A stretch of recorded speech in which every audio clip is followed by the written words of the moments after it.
Delete कर दिया मैंने। तो अभी क्या हुआ है कि रिसेंटली जो supreme court director Rajasthan and Gujarat power producer to install bird diverter to protect endangered great Indian bustard. तो यहाँ पे लेसर फ्लोरिकन के बारे में बात कर रहा है। तो यहाँ पे बस्टर्ड, यहाँ पे फ्लोरिकन। तो इसको क्या नाम से जानते हैं? खारमखोर के नाम से भी जानते हैं। और ये स्मॉल एंड ग्रेशियल बस्टर्ड है, बस्टर्ड फैमिली का smallest India three bustard. Male florican are generally shorter and lighter than female female. तो ये कुछ चीजें हैं लेसर फ्लोरिकन के बारे में, कुछ न्यूज में थी। बहुत खास नहीं है, पूछेगा नहीं, डोंट वरी। क्योंकि इसके पहले बहुत सारे एनिमल्स है सब्स्टिट्यूट करने के लिए। एक सवाल पूछेगा एनिमल्स पे तो चीता, हाथी, इन सब पे पूछेगा, ना कि लेसर फ्लोरिकन। ऑप्शन में हो सकता है, तो एक ओवरव्यू आपको पता होना चाहिए। इंडियन स्किमर देखते हैं। Indian skimmer seen in huge flock during winter at the Coringa wild life sanctuary. तो Coringa wild life sanctuary important है, किस स्टेट में? बाकी कोई खास न्यूज नहीं है। तो ये कहाँ है? आंध्र प्रदेश में है। Coringa wild life sanctuary is situated in Andhra Pradesh, काफी न्यूज में रहता है। तो इसके बारे में इंडियन स्कीमर देख लेते हैं, क्या इंडेंजर्ड है। Wild life protection act 1972 schedule 1 में आता है। इसके कैरेक्टर्स क्या हैं? लार्ज एक्सपोज सैंड बास एंड आइलैंड। तो वहीं पाया जाता है। बस कुल मिला के याद रखना कि इंडेंजर्ड है, और कोरिंगा वाइल्ड लाइफ सेंचुरी जो है वो आंध्र प्रदेश में। बाकी ये सब नहीं देखना, नहीं पूछेगा। चंबल रिवर जो है is an important nesting site of Indian schemer. तो चंबल रिवर, ये याद रख लेना, चंबल रिवर।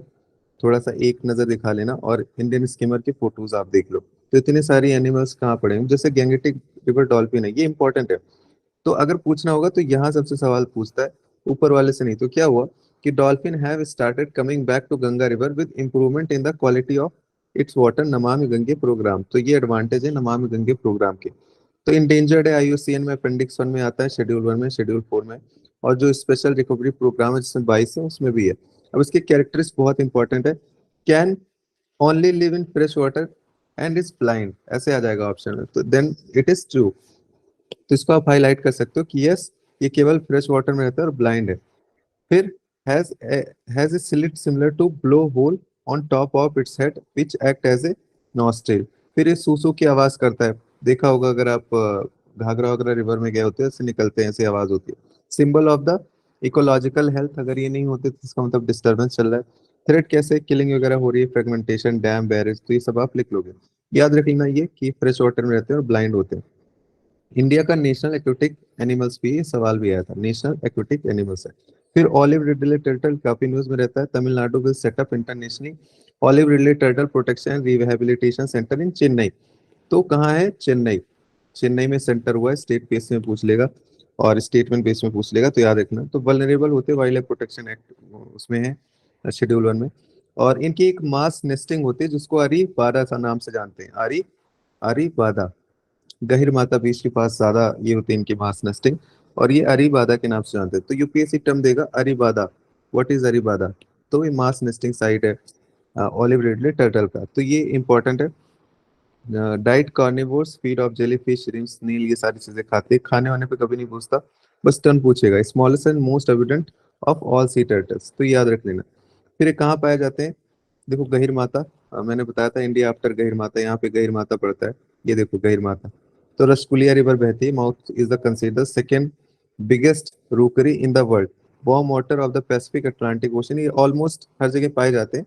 बट इंडिया का जो रसकुलिया रिवर है, तो सबसे पहले ये पता होना चाहिए, उड़ीसा में है। और एक गहिर माता बीच है, वहां पे ये सबसे ज्यादा मास नेस्टिंग करते हैं, तो इम्पोर्टेंट है। फिर रेड क्राउंड रूफ्ड टर्टल, इसका रेड क्राउन है और रूफ टर्टल है। तो क्या India has put forward proposal to better protect crown roof turtle Batagur kachuga under the convention of CITES के बारे में इसने बात की है। तो क्रिटिकली इंडेंजर्ड है, साइट्स की अपेंडिक्स 1 में आता है, शेड्यूल 1 में, शेड्यूल 4 में, वाइल्ड लाइफ प्रोटेक्शन एक्ट। तो फ्रेश वाटर टर्टल है, सबसे पहली बात फ्रेश वाटर है। दूसरा found in deep flowing rivers, तो फ्रेश वाटर है तो रिवर्स में पाया जाएगा। In comparison to the female counterpart males are shorter, तो ये कोई रेलेवेंट पॉइंट नहीं है, ऐसे नहीं पूछता। नेटिव कहाँ इंडिया है? तो नेपाल बांग्लादेश होगा ही होगा। National Chambal river gharial sanctuary is the only area with substantial population of the species currently. Currently India में सबसे ज्यादा कहाँ पाया जाता है? तो नेशनल चंबल घरियाल सेंचुरी है वहां पे। क्या? Red crown roof turtle. Next देखते हैं लिथ सॉफ्ट शेल टर्टल, ये कुछ दूसरा टर्टल। Two freshwater Indian turtle species has made appendix 1 appendix 2, तो इसलिए न्यूज में आ गया। तो ये रेड क्राउन रूफ टर्टल, जिसको बतागुर कछुगा भी देखा था, और लिथ सॉफ्ट शॉप टर्टल नीलासोन लिथिल इसका नाम है। तो ये दोनों टर्टल है। ऐसे पूछ लेगा रेड क्राउन और ये निसाथिल लिथिल क्या है, ये टर्टल है, बर्ड है, मैमल्स है, प्राइमेट्स है, ऐसे पूछता है ना यूपीएससी। तो बस आपको याद रखना है कि यार ये टर्टल है, शेल वेल लिखा है तो इसका मतलब टर्टल है। यहाँ भी शेल लिखा है, यहाँ पे रूफ लिखा है, तो टर्टल ही होगा। ऐसे पूछेगा। तो ये लार्जेस्ट फ्रेश वाटर, ये भी fresh water can grow up to 1 metre. और traditionally Chinese medicine and soup सी। अगर ऐसे सवाल यूपीएससी पूछता है ना तो ये कभी डिटेल में नहीं जाते, बहुत डिटेल में नहीं जाते। यहाँ पे डिटेल में दिया, हम डिटेल में पढ़ने लगते हैं कि चीजें वो सिंपल ये दे देंगे उठा के नाम, टर्टल हटा देंगे, यहाँ से टर्टल हटा देंगे और यहाँ से भी टर्टल हटा देंगे। और आपको लेथिस, सॉफ्ट शेल और टर्टल ये बोलेंगे क्या है बताओ, बस सिंपल। तो इतना आपको याद रखना कि यार ये कछुआ है। बाकी उसके डिटेल में कौन मेल होता है, फीमेल क्या है, इतना डिटेल में एक एक जानवर के बारे में इतना नहीं पूछेगा, बेसिक कॉमन सेंस लगाओ। तो इतना डिटेल में नहीं जाते। और इंडेंजर्ड साइट ये सब भी नहीं पूछता, बस नाम पूछता है। फिर नेक्स्ट है बक्योता पोर्पोइस, ऐसे नाम दे देगा, बक्योता पोर्पोइस क्या है। तो आपको पता होना चाहिए क्या है, ये फिश जैसा लग रहा है कुछ। World smallest cetacean and most endangered marine animals, most often found close to the shore of gulf shallow water. और इसको और क्या नाम से जानते हैं, पंडा ऑफ द सी। पंडा, जैसे रेड पंडा होता है, ऑफ द सी, इसके नाम से जाना जाता है। अपेंडिक्स 1 में है, शेड्यूल 4 में है। साइट्स के मतलब साइट्स में, और शेड्यूल 1 में नहीं है, तो ये याद रख लेना। बस क्या है ये याद रख लेना। पंडा ऑफ द सी के नाम से जानते हैं। साल्ट वाटर क्रोकोडाइल काफी इंपॉर्टेंट है। A record number of salt water crocodile lays eggs in nesting season this year कहाँ, भीतरकनिका नेशनल पार्क उड़ीसा में, केंद्रपाड़ा डिस्ट्रिक्ट में। तो साइट्स में आता है, शेड्यूल 1 शेड्यूल 4 में आता है। लार्जेस्ट है of all crocodile and largest reptile in the world. तो लार्जेस्ट ऑल क्रोकोडाइल में है, लार्जेस्ट रेप्टाइल भी है। Female salt water crocodile smaller होते हैं और मेल वाले बड़े होते हैं। थ्रेट क्या है, तो थ्रेट तो आप लिख लोगे, कमर्शियल होती है, वैल्यूएबल है, और इलीगल हंटिंग होती है। तो जितनी चीजें हैं निगेटिव चीजों में सब सही हो जाएगा, उसको गलत करना मुश्किल है। हैबिटेट कहाँ है, ऑस्ट्रेलिया से eastern India south east Asia तक है। Mostly in eastern coast of India around the Bhitarkanika, Sundarban and Andaman Nicobar यहाँ पाए जाते हैं। फिर पर्पल फ्रॉग के बारे में देखते हैं। देखो ये फ्रॉग है कोई पर्पल कलर का, जिसका नाम है नासिका बैचकस शायतरेनेसिसी। Kerala is likely to announce purple frog its state frog. तो केरला अनाउंस कर रहा है, तो केरला की स्टेट के लिए काफी इंपॉर्टेंट है। यूपीएससी के लिए स्टेट पे उतना नहीं जाता। तो कहाँ पाया जाता है, first discovered Idukki district Kerala. Loose damp and well aerated soil remain underground most of the year. तो याद रखना कि केरला का पर्पल फॉग अभी रिसेंटली केरला का है, तो केरला से जुड़ा हुआ है। नॉट वेरी इंपॉर्टेंट बट एक नजर देख लेना, बहुत परेशान मत होना कि रट्टा मारना। Monarch butterfly, monarch butterfly. तो अभी आईयूसीएन ने क्या बोला, added the migratory monarch butterfly in the first time its red list threatened species categorise as a endangered. तो अभी इंडेंजर्ड हो गया। तो ये क्या है, ये माइग्रेटरी बटरफ्लाई है, longest migration of any insect species known as in science, longest migration of any insects. ये इंसेक्ट है, तितली इंसेक्ट होती है। तो ऐसे आपको डिस्क्रिप्शन देते हैं मॉक टेस्ट वाले कि this is the migratory butterfly known for longest migration any insect known as science, ये वो फलाना ढिम का रिकॉग्नाइज। तो तीन चार आपको बटरफ्लाई दे देंगे, ब्लू ड्यूब दे देंगे, मोनार्क बटरफ्लाई दे देंगे, कि डेप्थ और उसकी बनाने के लिए, 300 रुपये बनाने के लिए। तो बस इतना याद रखना कि मोनार्क बटरफ्लाई जो है वो माइग्रेटरी बटरफ्लाई है। तो इतना आपका काम बन जाएगा, कुछ ऐसे ही उल्टा सीधा आएगा तो कर लोगे, ऐसे डायरेक्ट नहीं पूछेगा, यहाँ सवाल नहीं बन सकता। फिर ब्लू डूब क्या है, blue duke, blue duke is a native butterfly species Sikkim and eastern Himalaya.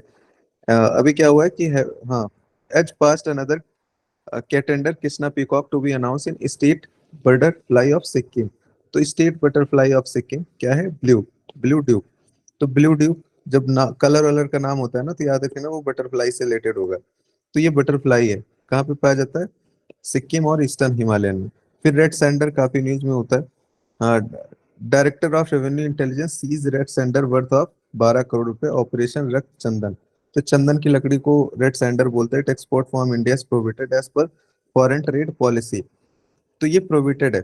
क्यों प्रोहिबिटेड है, क्योंकि ये इंडेंजर्ड है और साइट्स के अपेंडिक्स 2 में भी आता है। तो इसका कैरेक्टर्स क्या है, ये कॉस्मेटिक में यूज होता है, मेडिकल प्लांट में यूज होता है, हाई एंड फर्नीचर और वुड वुड वुड क्राफ्ट में यूज होता है, well drained and rich soil में with gravel loam are suitable for cultivation, जैसे आंध्रा रीजन में ज्यादा पाया जाता है।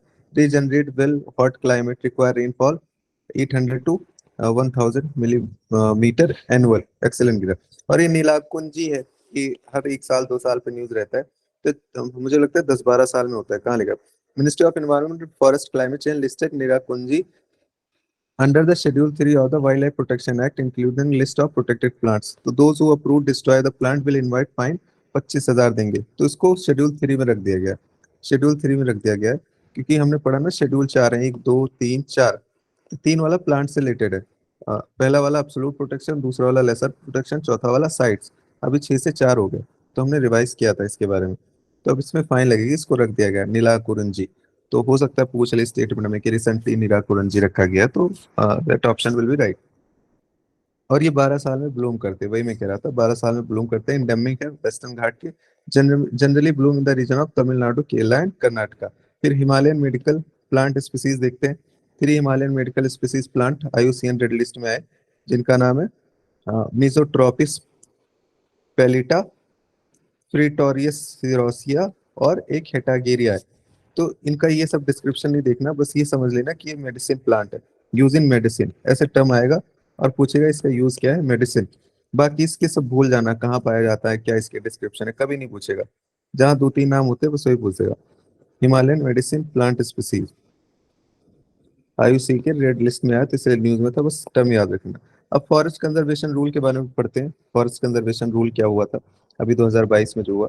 तो recently ministry of environment forest and climate change has notified the forest conservation rule.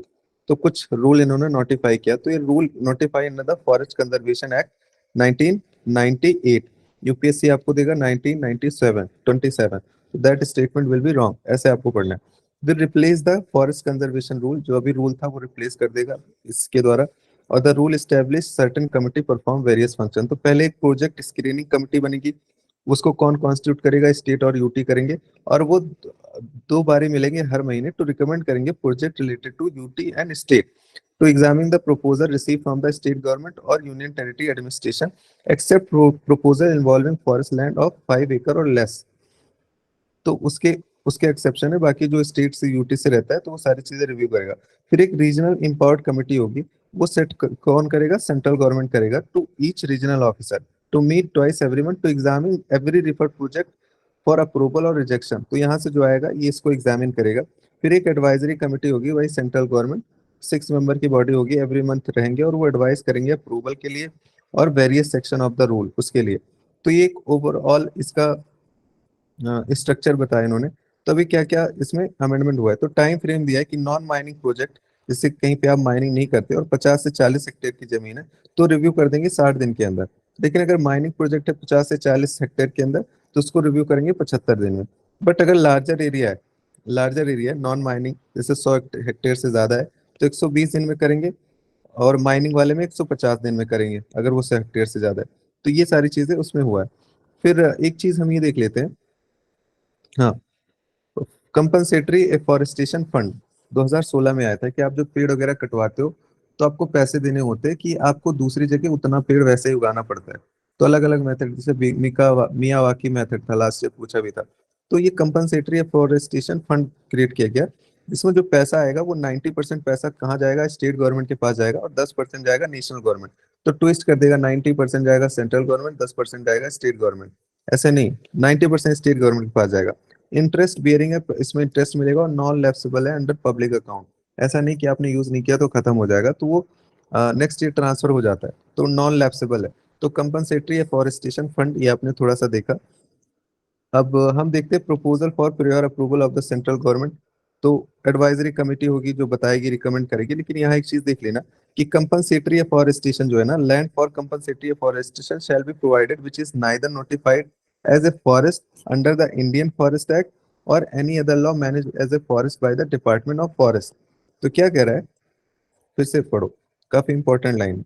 Compensatory afforestation में एक चीज है कि land for the compensatory afforestation shall be provided which is neither forest under the Indian forest act और any other law forest forest department. ऐसा नहीं कि यहाँ फॉरेस्ट था, आपने बोल दिया कि यहीं पे फॉरेस्ट उगाना है, वहां तो ऑलरेडी फॉरेस्ट है, वहां क्या करोगे उगा के।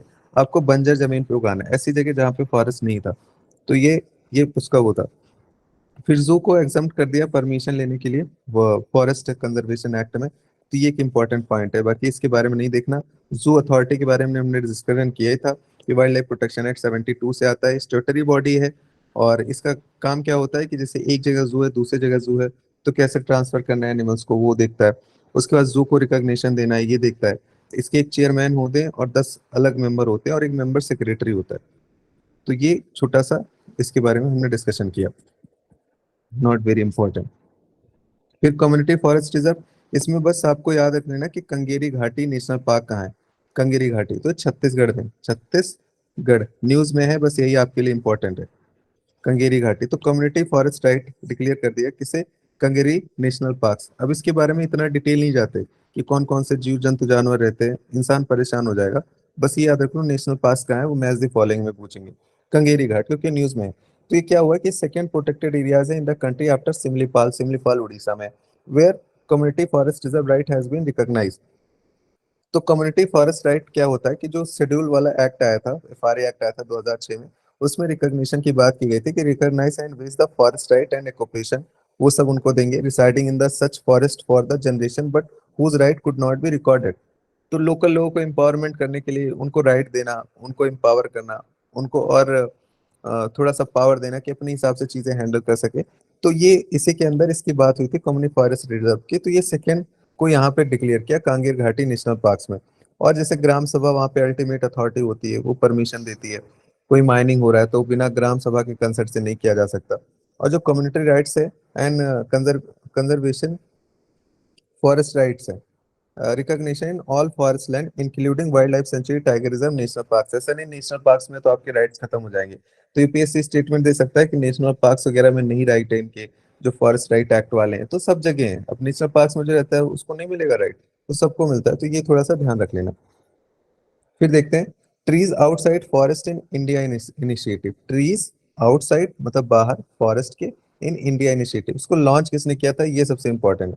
तो यूएसएआईडी ने किया था, ministry of environment forest and climate change. और यूएस के यूएसएसआईडी ने किया था कि United state agency for international development. तो इसका क्या है, ये 7 स्टेट में करेगा। हो सकता है यूपीएससी दे दे एवरी स्टेट, तो 7 स्टेट में करेगा, Andhra Pradesh, Assam, Haryana, Orissa, Rajasthan, Tamil Nadu and UP, bring together farmer and companies and private institution to rapidly expand the tree coverage। तो वही है tree outside forest in India initiative. तो फॉरेस्ट के लिए है तो इसका मतलब ट्री उगाएंगे कहीं आउटसाइड फॉरेस्ट में। कौन कौन कर रहा है, मिनिस्ट्री ऑफ एनवायरनमेंट कर रही है और यूएस की एक एजेंसीज कर रही है। और पूरे स्टेट में नहीं, सिर्फ 7 स्टेट में कर रहे हैं, आंध्र प्रदेश, असम, हरियाणा, उड़ीसा, राजस्थान, तमिलनाडु, यूपी। ये स्टेट नाम करने की जरूरत नहीं है। फिर tree city of the world tag, एक ट्री सिटी होता है ऑफ द वर्ल्ड, एक टैग दिया जाता है। तो किसको किसको मिला, मुंबई को मिला जो कभी सोती नहीं, और हैदराबाद बहुत ही खूबसूरत है। तो ये मिला है jointly recognise as 2021 tag, tree city of world tag.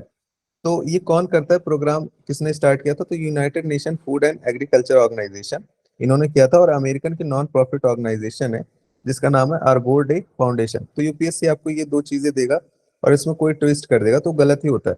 और दूसरा आपको उसके ऑब्जेक्टिव बताएगा कि क्यों किया गया, provide direction assistance and worldwide recognition for a community dedication to urban forest framework, health, urban forest, जितनी फॉरेस्ट के बारे में अच्छी अच्छी चीजें हैं सब कुछ इसमें आ जाएगा।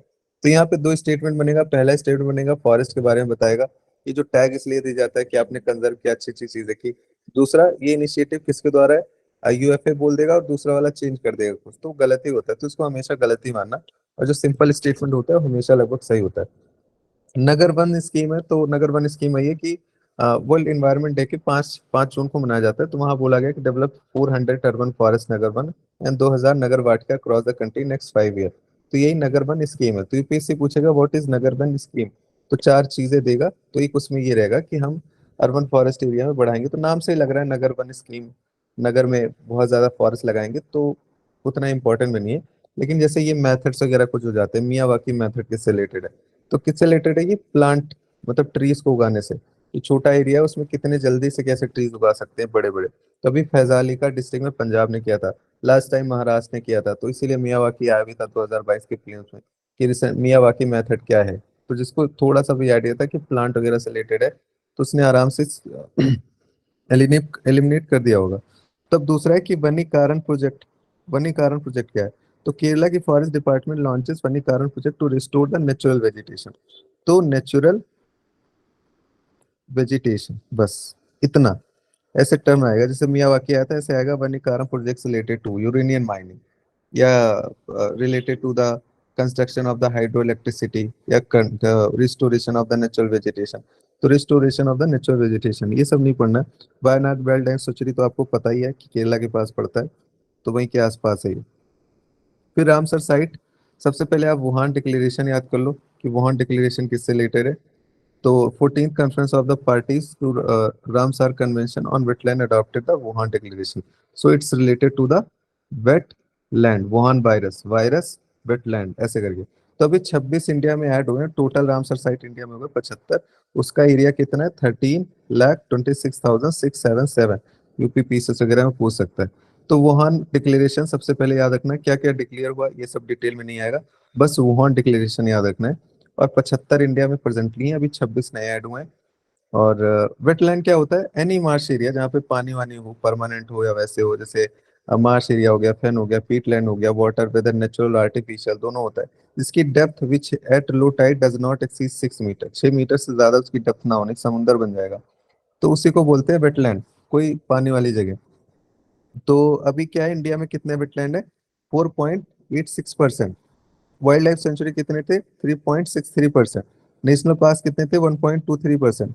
तो नेशनल पार्क कम है, फिर वाइल्ड लाइफ सेंचुरी, फिर Ram wetland area. Natural wetland area is approximately 2 times. तो आर्टिफिशियल कम है लेकिन नेचुरल ज्यादा है। तो ये वेटलैंड के बारे में एक बेसिक इंफॉर्मेशन, रामसार कन्वेंशन है, वेटलैंड से रिलेटेड है। और हमने डिस्कशन किया था, इंटर गवर्नमेंटल ट्रीटी 1971 में आया था। फ्रेमवर्क देता है कैसे कंजर्व करने, कैसे वेटलैंड को बचाना है, और ये सारी चीजें इसका काम है। इसके 6 formally recognise international organisation partner है, जैसे वर्ल्ड लाइफ इंटरनेशनल है, IUCN है, और इंटरनेशनल वाटर मैनेजमेंट इंस्टीट्यूट है, वेटलैंड इंटरनेशनल है, W wild world wide fund international है, and wild fowl and wetland trust है। और इसी में एक मॉन्ट्रियक्स मॉन्ट्रियक्स रिकॉर्ड की बात की जाती है, 2016 में पूछा था, व्हाट इज मॉन्ट्रियक्स रिकॉर्ड। तो कुछ वेटलैंड ऐसे होते हैं रामसर साइट जो बहुत ज्यादा वल्नरेबल होते हैं ह्यूमंस की वजह से, तो उनको इसके अंदर डाल दिया जाता है कि उनको स्पेशल ट्रीटमेंट दिया जाए ताकि रिस्टोर कर सके। तो इंडिया में कौन था? कियोलादो था, और किलिमलाम जाओ जो लोकटाक लेक था वो था, और एक था चिल्का। तो चिल्का अभी वापस हट गया है, लेकिन अभी क्योलादो और वो मणिपुर वाला दोनों है उसके अंदर। तो ये रामसर साइट इंडिया का पार्टी है। और 2 फरवरी को वेटलैंड डे मनाया जाता है, क्योंकि 2 फरवरी को साइन हुआ था 1971 में। सिग्निफिकेंस क्या है वेटलैंड का? आपको पता है, कार्बन सिंक करेगा, habitat, natural water storage and stick. तो ये कभी गलत नहीं होगा। किडनी होता है, किडनी ऑफ द लैंडस्केप, तो आप गलत नहीं करोगे। 75 है तो एक बार में तो आपको वैसे भी नहीं याद होगा ये एक बारे में तो याद भी नहीं होगा, और पूरा रटने की जरूरत भी नहीं है। नए वाले जितने, एक नजर देख लेना बस ध्यान से, कौन से कौन स्टेट में पाया जाता है, specially if you are going to appear वाले जरूर, कौन कहाँ कहाँ से, तो उसके बारे में डिस्कशन नहीं करेंगे क्योंकि 75 है। और 75 बहुत है, खत्म करना लगेंगे तो आधे घंटे इसी में लग जाएगा।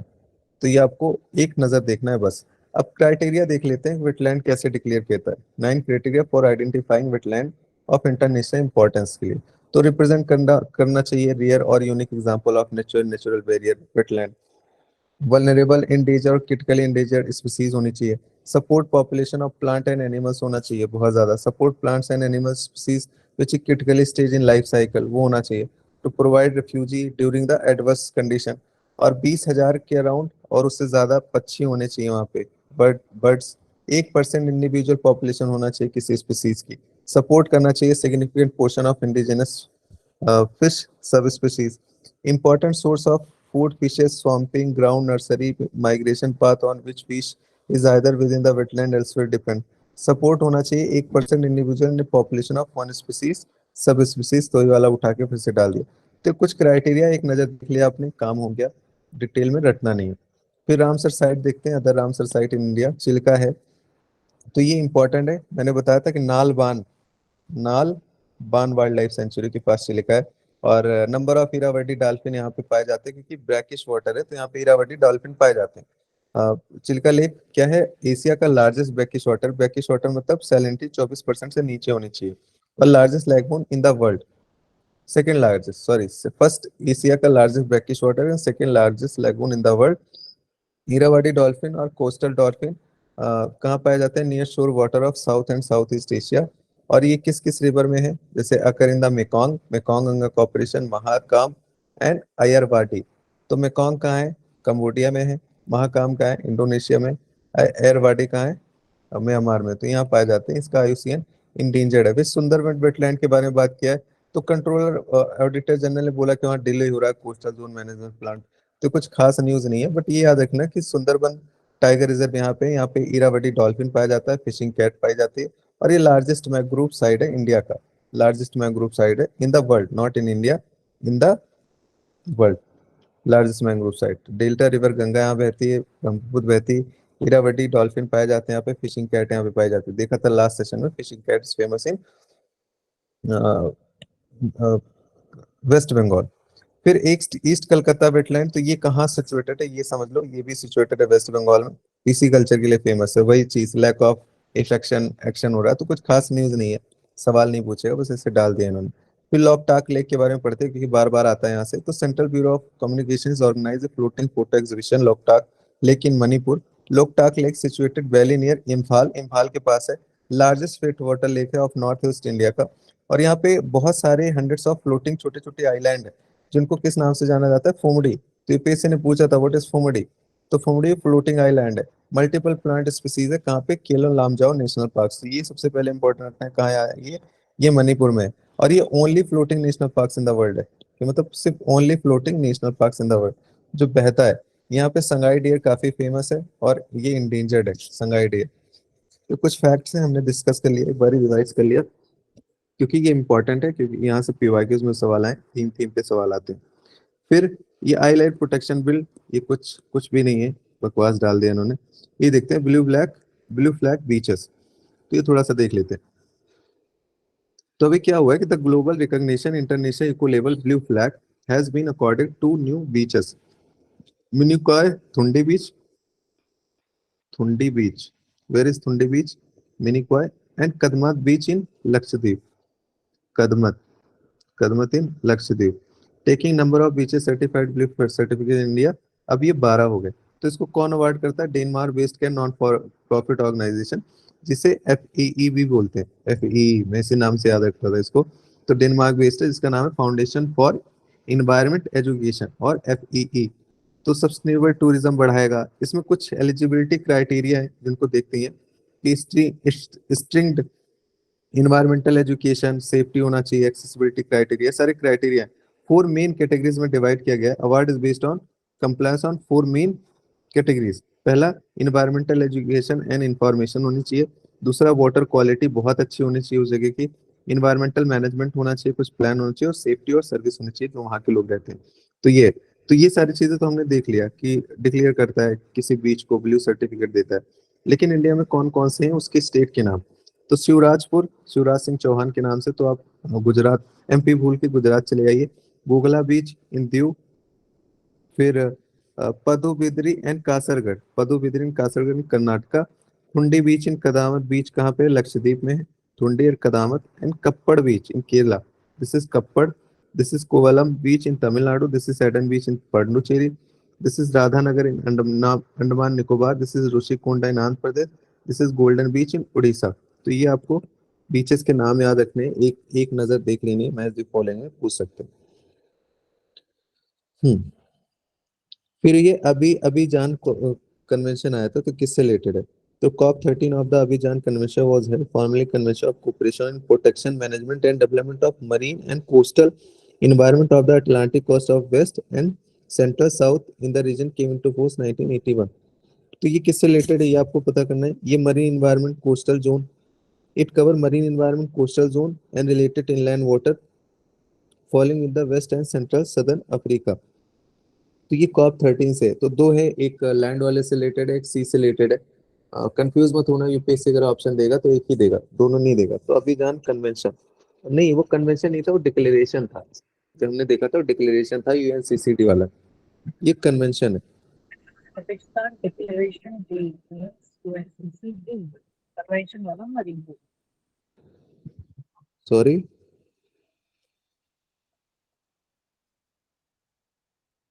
किसी ने बोला कुछ। हिना, आपकी आवाज क्लियर नहीं है, क्लियरली बोलिए। वो डिक्लेरेशन था, ये कन्वेंशन है। ये कन्वेंशन मरीन से रिलेटेड है, डिक्लेरेशन जो था वो लैंड से। तो ऐसे छोटे वर्ड लिख लिया करो, ऐसे convention marine and coastal management, बस अपने हिसाब से समझ जाओगे। कन्वेंशन पूछा, मैच द फॉलोइंग पूछता है, ऐसे 3 देता है और मैच द फॉलोइंग जनरली पूछता है, कोई एक दे दिया टर्म।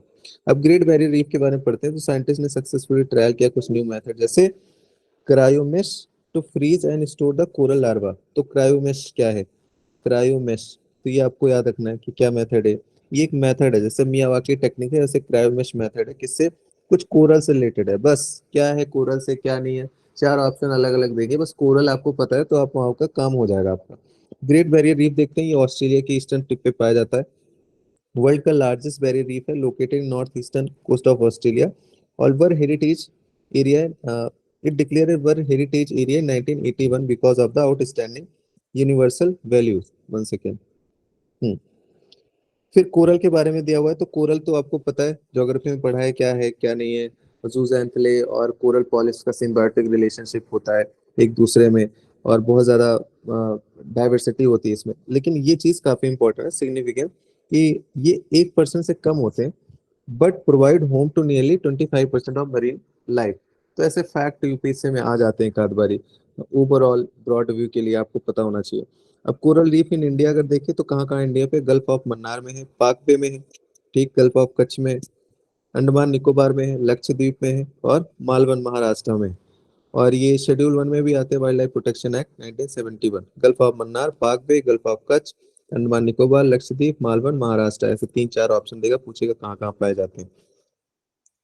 फिर इसमें क्या है कि लिस्ट ऑफ हेरिटेज डेंजर। तो ये ज्वाइंट रिपोर्ट किसने पब्लिश की है? आईयूसीएन ने और यूनेस्को में। जब भी ये देगा ना यूपीएससी, इसको गलत ही मान देना। ये स्टेटमेंट जब दे और बोल दे ये इसने इसने पब्लिश किया, तो गलत मान के आना। वर्ल्ड हेरिटेज सेंटर ने has recommended that GBR be inscribe on the list of world heritage in gender.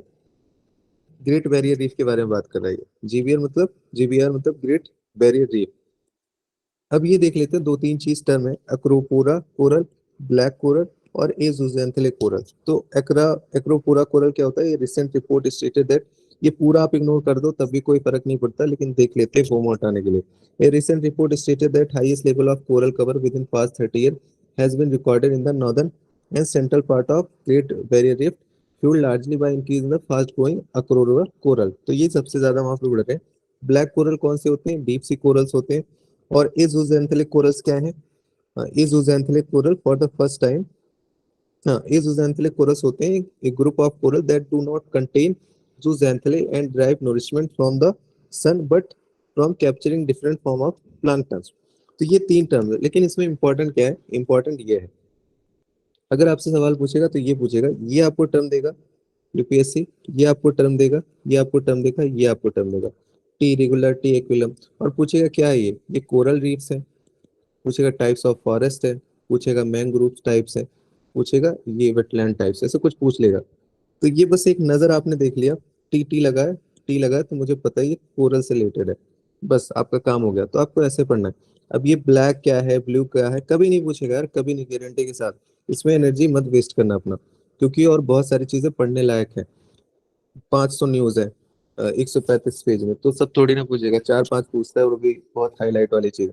Animal welfare board of India देखना है हमें, कोचिंग वगैरह में पूछते रहते हैं। तो ये सबसे पहले याद रखना कि स्टेटरी बॉडी है, क्रिएट किया गया थ्रू एक एक्ट, कौन सा act? Prevention of the cruelty act 1960, और इसका हेडक्वार्टर जो है वो बल्लभगढ़ हरियाणा है।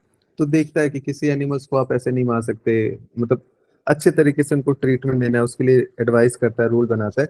तो यही है animal welfare board of India. तो स्टेटरी बॉडी है, सबसे पहले क्रूएलिटी एक्ट से आता है, आपको दे देगा ये वाइल्ड लाइफ प्रोटेक्शन एक्ट 1972 से बना है, नहीं, प्रिवेंशन ऑफ क्रूएलिटी एक्ट से बना है, तो याद रख लेना। फिर चैंपियनशिप ऑफ अर्थ अवार्ड मिला है इंडियन वाइल्ड लाइफ बायोलॉजिस्ट, इसका जिनका नाम है डॉक्टर पुनिया देवी ब्रह्मान, उनको ऑनर्ड हुआ UN united nation environment programme का champions of the earth award है। और ये जो सबसे बड़ा अवार्ड होता है किस लिए दिया जाता है? इनको किस लिए दिया गया है, पूर्णिमा देवी जी को? To protect greater adjutant stork from extinction in Assam, Assam में कुछ काम किया था उसके लिए किया गया था। तो अभी अवार्ड के बारे में देख लेते हैं कि 2005 से दिया जाता है हर साल, और ये यूएन का हाईएस्ट अवार्ड है उससे रिलेटेड, इन्वायरमेंट से रिलेटेड। और ये इंडिविजुअल को भी दिया जा सकता है और ऑर्गेनाइजेशन को भी दिया जा सकता है। शायद लास्ट ईयर मोदी जी को दिया गया था, तो इस बार किसको दिया गया? पूर्णिमा देवी बर्मान, इंडिया के हैं, तुमको थोड़ा सा याद रख लेना कि हाँ किसने दिया है। वैसे मोदी जी का नहीं पूछा था तो उनका क्यों नहीं पूछेगा, बट फिर भी पता होता है तो कॉन्फिडेंट रहता है। उड़ान लैंड क्या है, बस टर्म याद रखना उड़ान लैंड क्या है। तो residents from Jaisalmer Rajasthan demanding the Oran land in declare as a community conserve sacred species. तो एक तरीके से सेक्रेड ग्रुप है उड़ान लैंड, कहाँ पे, राजस्थान में। ग्रेट इंडियन बस्टर्ड भी यहाँ पे पाए जाते हैं। तो उड़ान लैंड ये सूडान से आपको कंपेयर कर देगा, साउथ अमेरिका में बता देगा, इंडिया का बता देगा, ऐसे स्टेटमेंट रखेगा चार अलग अलग। बस एक नजर देख लिया, उड़ानलैंड राजस्थान से कुछ रिलेटेड है यार, सेक्रेड ग्रुप से, बस इतना, बहुत ध्यान से नहीं। फिर एसेक्लोफेनाक, एसेलोफ्लैक ये क्या है, तो ये पेन किलर है। जैसे एक डाइक्लोफ्रेन, क्या नाम था उसका, जो यूज होता था लाइव स्टॉक में, उसकी वजह से चील मर गए। तो वैसे ये भी है, ये भी काफी दिक्कत में दे रहा है किसे, Indian veterinary research institute has demanded ban of use of cattle में। इसका यूज होता है किस लिए, पेन किलर के लिए। तो it is metabolised into diclofenac in water buffaloes and cows, वहां पे यूज होता है। तो इसको बैन किया गया क्योंकि जो डाइक्लोफेनाक था उसकी वजह से 99% वल्चर पॉपुलेशन इंडिया एशिया से खत्म हो गए थे। तो इसको भी बंद करना चाहते हैं, सेम टाइप का है, बस मिलता जुलता टर्म है। याद रखना, ये आया था 2017 में कि जो चील मर गए वो किस लिए मरे, किस लिए। तो यही था रीजन, यही था डाइक्लोफेनाक। तो ऐसे छोटे छोटे टर्म्स याद रखने हैं। वर्ल्ड ग्रीन सिटी अवार्ड है, किसको मिला, हैदराबाद को मिला है। वर्ल्ड ग्रीन सिटी अवार्ड काफी ग्रीन है, किसने अनाउंस किया, international association of horticulture produce. तो याद रखना। फिर स्पॉन्ज ब्लीचिंग क्या है, कुछ ब्लीच हो रहा है, स्पॉन्ज ब्लीचिंग। तो this year New Zealand recorded the largest ever sponge bleaching event coastline. तो स्पॉन्ज ब्लीचिंग क्या है, simple aquatic animals with tense get porous skeleton, तो उसी को बोलते हैं स्पॉन्ज ब्लीचिंग। न्यूजीलैंड में हुआ है, बस एक याद रखना है, स्पॉन्ज ब्लीचिंग न्यूजीलैंड में ये चीजें हुई थी, उससे रिलेटेड है। बहुत डिटेल में नहीं, क्या क्या फीचर है कैसा है वो कभी नहीं पूछेगा। फिर रिपोर्ट एंड इंडाइसेस देखते हैं, रिपोर्ट के बारे में तो सिर्फ आपको देख लेना कौन कैसे रिपोर्ट पब्लिश करता है। तो state of the world birds, तो बर्ड्स का है तो कौन करेगा, बर्ड लाइफ इंटरनेशनल करेगा। तो ये non profit global conservation group है, ऐसा नहीं कि कुछ इंटर गवर्नमेंटल ऑर्गेनाइजेशन है। और इंडिया में कौन पार्टिसिपेट करता है, from India Bombay natural heritage society, पढ़ा होगा आपने इसके बारे में, मुंबई में है, वो इससे पार्टनरशिप करता है। तो पूरा बर्ड बर्ड के बारे में बताता है, कहाँ कितने बर्ड है आपको जानना नहीं है, बस आपको ये जानना है कि कौन रिलीज करता है इस बर्ड का, कौन रिलीज करता है इसको। तो state of the world birds ना IUCN नहीं करते इसको, बर्ड लाइफ इंटरनेशनल करता है। फिर status of the world forest, तो ये रिलीज कौन करता है, सबसे पहले यूनाइटेड नेशन फूड वाला करता है, agriculture organisation during world forest congress. तो उसके बारे में कैसे बढ़ रहा है घट रहा है वो सब नहीं जानना है, ये जान लेना कि जो 54% से ज्यादा फॉरेस्ट है ओनली 5 कंट्रीज में आते हैं। तो यूपीएससी स्टेटमेंट फ्रेम करेगा कि वर्ल्ड में 50% से ज्यादा सिर्फ 5 देश में आते हैं। सबसे ज्यादा कहाँ है, रशिया, रशिया हाईएस्ट है। फिर फिर ब्राजील है, फिर कनाडा है, फिर यूनाइटेड स्टेट और अमेरिका है, फिर चाइना है। तो हो सकता है आपको ऐसे क्रोनोलॉजी पूछ ले वर्ल्ड टॉप 5 का, तो रशिया सबसे पहले, फिर आपको ब्राजील, ब्राजील बड़ा है, फिर कनाडा, फिर USA, फिर चाइना, चाइना 5वें नंबर पे। फिर IBPS assessment report sustainable use of wild species, तो कुछ डाइवर्सिटी से रिलेटेड है IBPS, तो कौन इसको रिलीज करता है, तो वही inter governmental science policy platform biodiversity and ecosystem, ये रिलीज करता है। और इसके बारे में थोड़ा सा देख लेते हैं। तो ये 2012 में स्टैब्लिश हुआ था, इंडिपेंडेंट इंटर गवर्नमेंटल बॉडी है, और बोन में इसका वो है हेडक्वार्टर है। इसका काम क्या है, to strengthen the science policy interface for conservation sustainable use of biodiversity. 139 member है, ये यूनाइटेड नेशन बॉडी नहीं है, it is not a United Nation body. तो स्टेटमेंट आएगा this is the United Nation body, no it is not.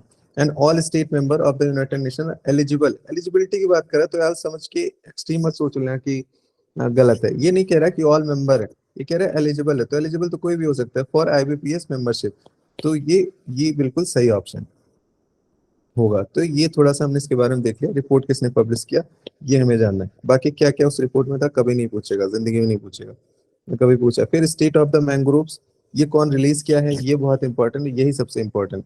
तो किसने release किया, global mangrove alliance ने रिलीज किया। नाम सिमिलर है तो शायद पूछेगा नहीं, नहीं तो पूछ लेता।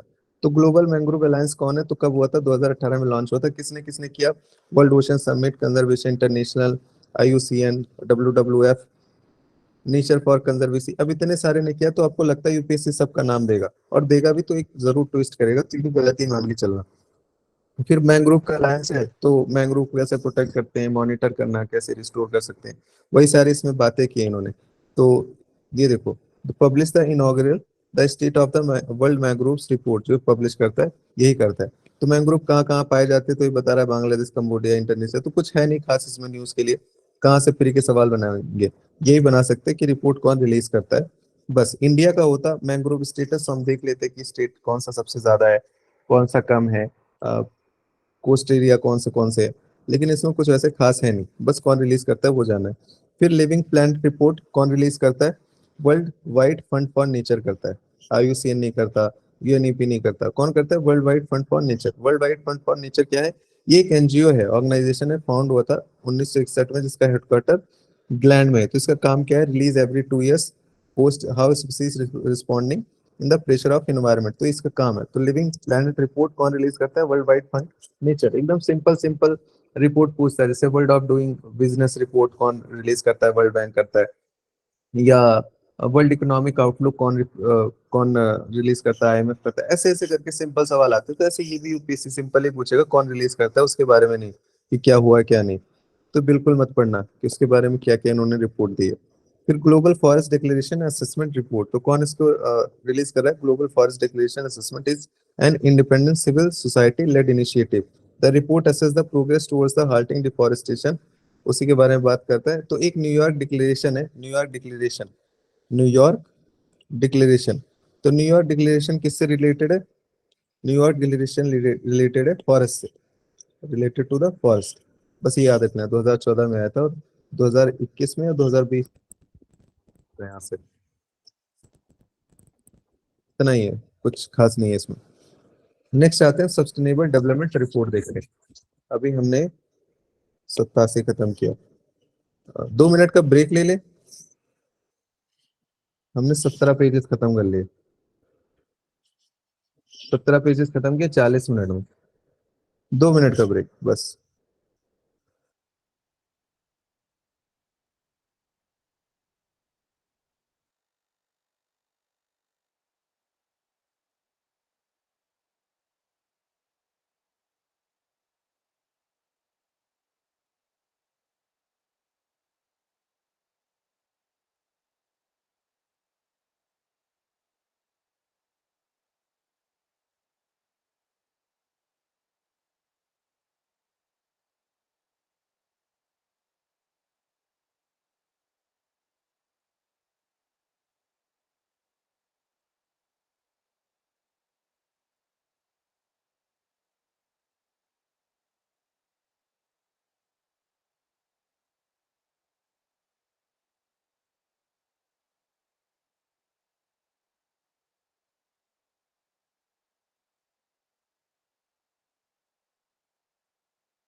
ओके, शुरू करते हैं फिर। Am I audible to all of you?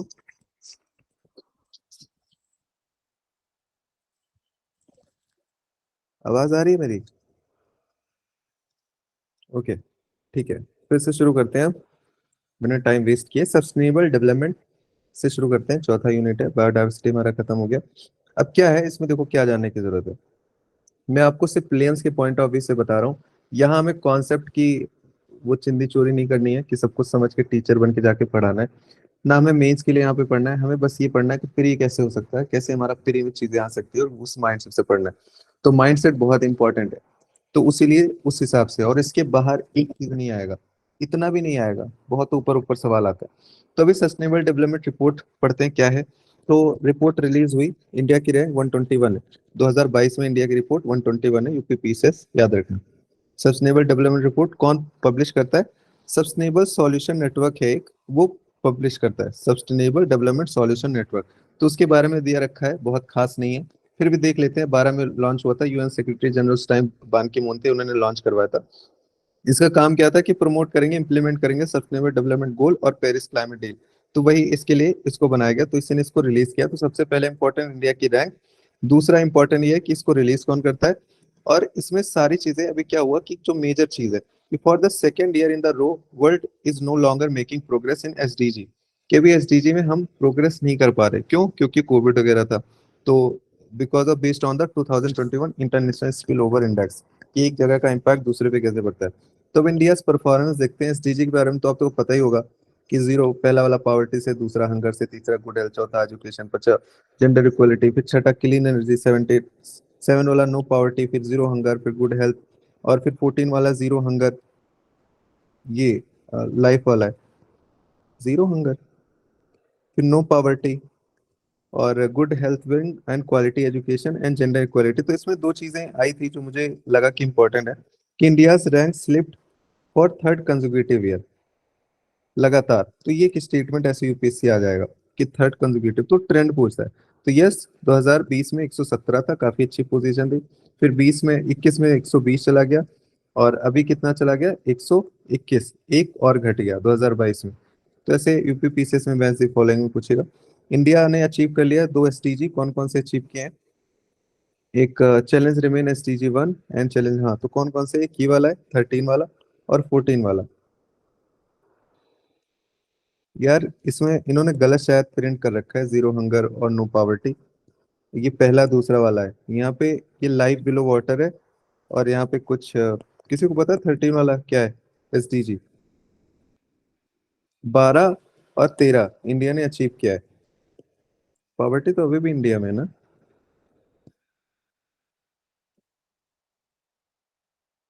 तो इसमें ट्रेंड दे रखा है, तो ट्रेंड आपको जानने की जरूरत नहीं है। दो इंडिया ने अचीव किया है, एक एसडीजी 12 है और एसडीजी 13। तो 12 किससे रिलेटेड है? Clean water and sanitation. ये कैसे हो गया यार, प्रिंट कैसे हो गया है ये नीचे नीचे सब में? देख रहे हो आप? जीरो यहाँ आ गया, जीरो यहाँ, सब सेम सेम हो गया। यहाँ भी गुड हेल्थ एंड वेलबींग, यहाँ भी जीरो हंगर, यहाँ भी no poverty, sir 13 climate change से रिलेटेड है ना। तो इन्होंने गलत छापा है शायद।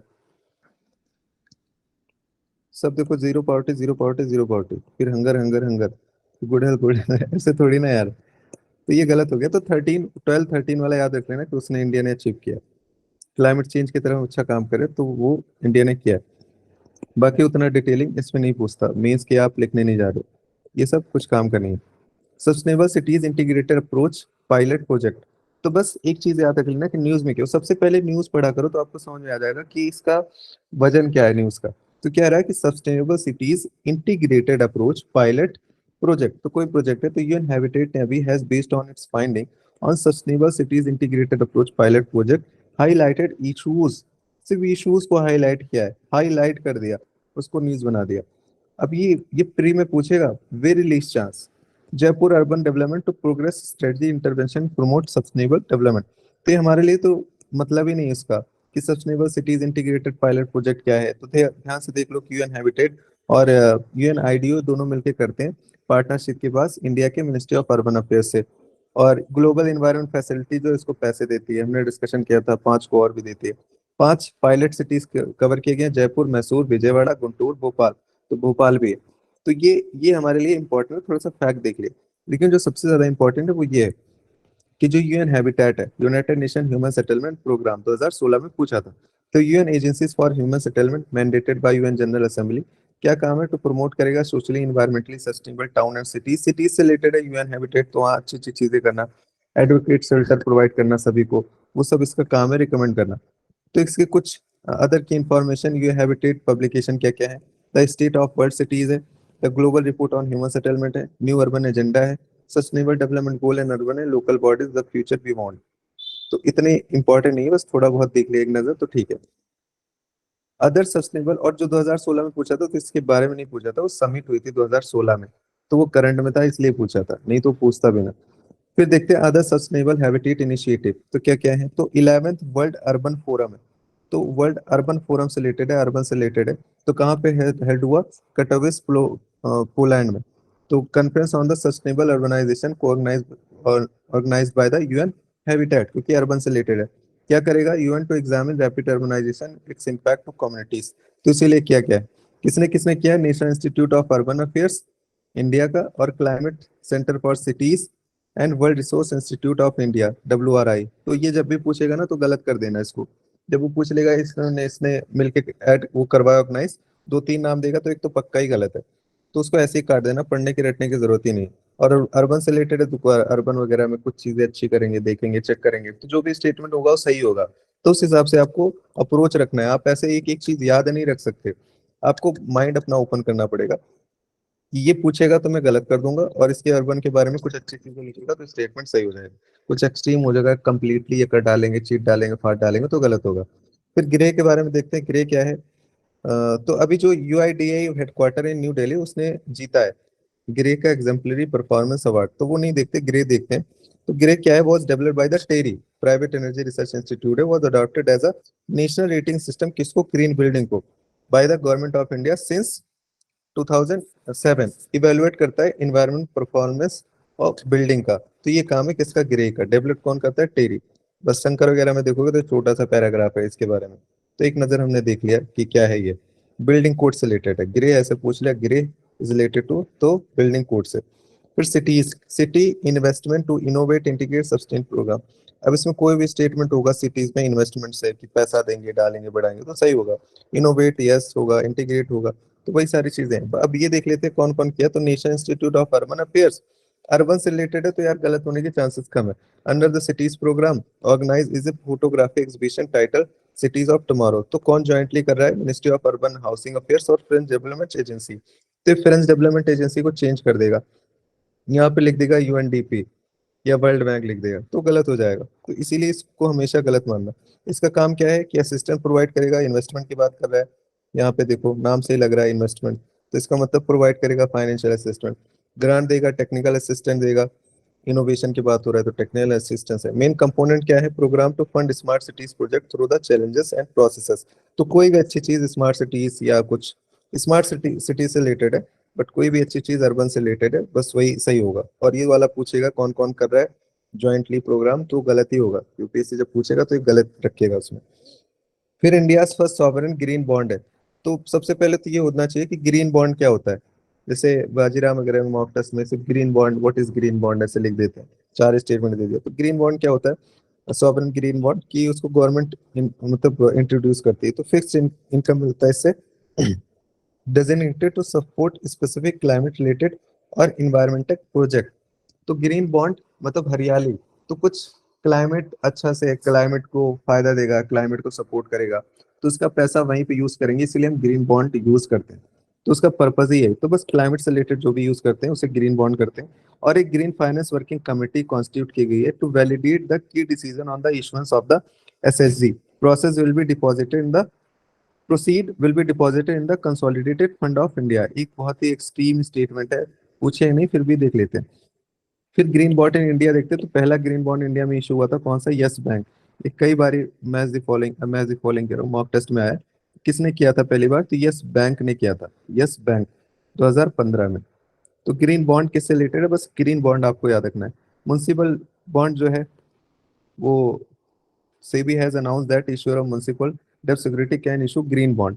तो म्युनिसिपल बॉन्ड भी ग्रीन बॉन्ड कर सकते हैं, किसके लिए, रिन्यूएबल एनर्जी, क्लीन ट्रांसपोर्टेशन, कोई भी चीज जो क्लाइमेट चेंज को कम करती हो और एनवायरमेंट फ्रेंडली हो तो उसको ग्रीन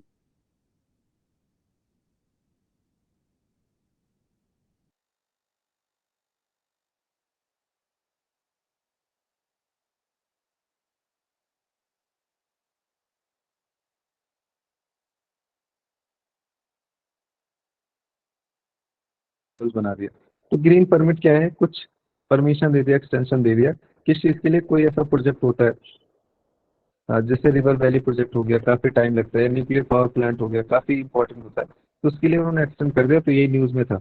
ये कुछ जाना नहीं है, बस ये देख लेना कि जो रूल आया था 2006 का एनवायरमेंट इम्पैक्ट असेसमेंट, हमें पता होता है एनवायरमेंट इम्पैक्ट असेसमेंट क्या होता है, स्क्रीनिंग, स्कोपिंग, पब्लिक कंसल्टेंट, ये सारी चीजें होती है उसमें, कि कोई प्रोजेक्ट लगाते हैं तो उसके पहले हम इम्पैक्ट असेसमेंट देखते हैं कि ऐसा ना हो कुछ ज्यादा डैमेज हो जाए एनवायरमेंट का। तो उसमें क्या हुआ था कि एक पॉइंट ये याद रख लेना कि एग्जाम्प्ट हुआ था जो हाईवे प्रोजेक्ट होते हैं रिलेटेड टू डिफेंस, कि अब मान लो सियाचिन में कुछ बनाना है या strategic importance with in 100 kilometre of line of control, तो वहाँ पे एग्जाम्पशन मिलता है, वहाँ पे हमें परमिशन लेने की जरूरत नहीं, एनवायरमेंट इम्पैक्ट असेसमेंट की जरूरत नहीं है, क्योंकि वो हमारे लिए इंपॉर्टेंट है। और any category of B project, क्योंकि ये बी प्रोजेक्ट आता है स्टेट के अंदर, अभी देखते हैं नीचे, project of national importance shall be appraisal bye the central government. तो ये सेंट्रल गवर्नमेंट मतलब स्टेट के अंदर आते हैं, लेकिन सेंट्रल गवर्नमेंट दे सकता है अगर वो नेशनल इंपॉर्टेंस के लिए होता है। तो ये दो इंपॉर्टेंट अमेंडमेंट हुए थे, वो आपको याद रखना है। ये सब कचरा है, कुछ नहीं याद रखना इसमें। 45 दिन होते, 40 दिन होते, कभी नहीं पूछता, इतना डिटेल में कहाँ पूछेंगे वो। जब अमेंडमेंट हुआ था तो मेंस में पूछा था, अब नहीं पूछेंगे। अब देख लेते हैं कैटेगरी ऑफ द प्रोजेक्ट क्या है। अमेंडमेंट हुआ था तो 2020 में मेंस में आ गया था, क्योंकि मेंस के सवाल बन सकते हैं।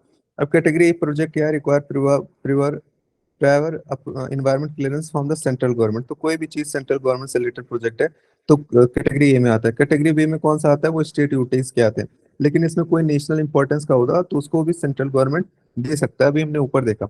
और कैटेगरी बी में दो टाइप के होते हैं, एक B1 होता है जिसमें जरूरत होती है किसकी, इन्वायरमेंट इम्पैक्ट असेसमेंट की, और जो B2 प्रोजेक्ट होता है इसमें नहीं जरूरत होती। तो ऐसे पूछ लेगा, जो ब्यूटी वाला होता है उसमें इन्वायरमेंट इम्पैक्ट असेसमेंट की जरूरत नहीं पड़ती, तो करेक्ट स्टेटमेंट है। तो याद रखना, क्योंकि छोटे छोटे होते होंगे या कुछ वैसा होता हुआ, तो ये एक क्लासिफिकेशन है। हाँ, तो ये मेज के लिए इंपॉर्टेंट है, पेरी के लिए जो जो इंपॉर्टेंट है मैंने पढ़ा था पूरा, तो मैंने हाईलाइट करवा दिया। ये बेसिक नहीं पढ़ना कि 6-60 दिन में करेंगे तो 45 में करेंगे तो 105 में करेंगे, इतना डिटेल में कभी नहीं आता, और ये सब पढ़ने बैठोगे तो कभी खत्म ही नहीं होगा आपका सिलेबस, और ये इग्नोर ही करना पड़ता है। फिर ये स्टेट के लिए है, मिनिस्ट्री ऑफ उसने कुछ गाइडलाइन दिया कि कैसे स्टेट में इन्वायरमेंट इम्पैक्ट असेसमेंट होना चाहिए, तो ये भी कुछ खास नहीं है। फिर देखते हैं क्लाउड फॉरेस्ट एसेट। अब यहाँ पे इनके बारे में इन्होंने 1-1.5 पेज दे दिया, पूरा 2 पेज दे दिया। अरे पहले किसी को यही नहीं पता होगा क्लाउड फॉरेस्ट एसेट क्या है। मॉक टेस्ट बाजीराव ने all India open mock test दिया था, तो उसमें क्लाउड फॉरेस्ट जिसने भी दिया होगा देखा होगा, क्लाउड फॉरेस्ट एसेट क्या होते हैं, बस इतना पूछा था, what is cloud forest asset, term दे दिया cloud forest asset, what is this, बस इतना आपको पता है। क्या recently new report cloud forest asset financial valuable nature-based solution was released by the Earth Security Global Nature-based Management Advice Firm। अब जिसको ये पता है कि ट्रॉपिकल फॉरेस्ट से रिलेटेड है, तो ऑप्शन में ट्रॉपिकल फॉरेस्ट जहाँ है वहीं मार दो। तो बस इतना जानना है कि क्लाउड फॉरेस्ट 2025 एक इनिशिएटिव है, जिसको cloud forest and the cloud forest 25 मतलब CF25 व्हाट इज CF25, तो क्लाउड फॉरेस्ट से रिलेटेड है। तो क्लाउड फॉरेस्ट होता क्या है, बस आपको यही याद रखना है, बाकी इसके बारे में हिस्ट्री ज्योग्राफी क्या है, क्या एडवांटेज हो नहीं।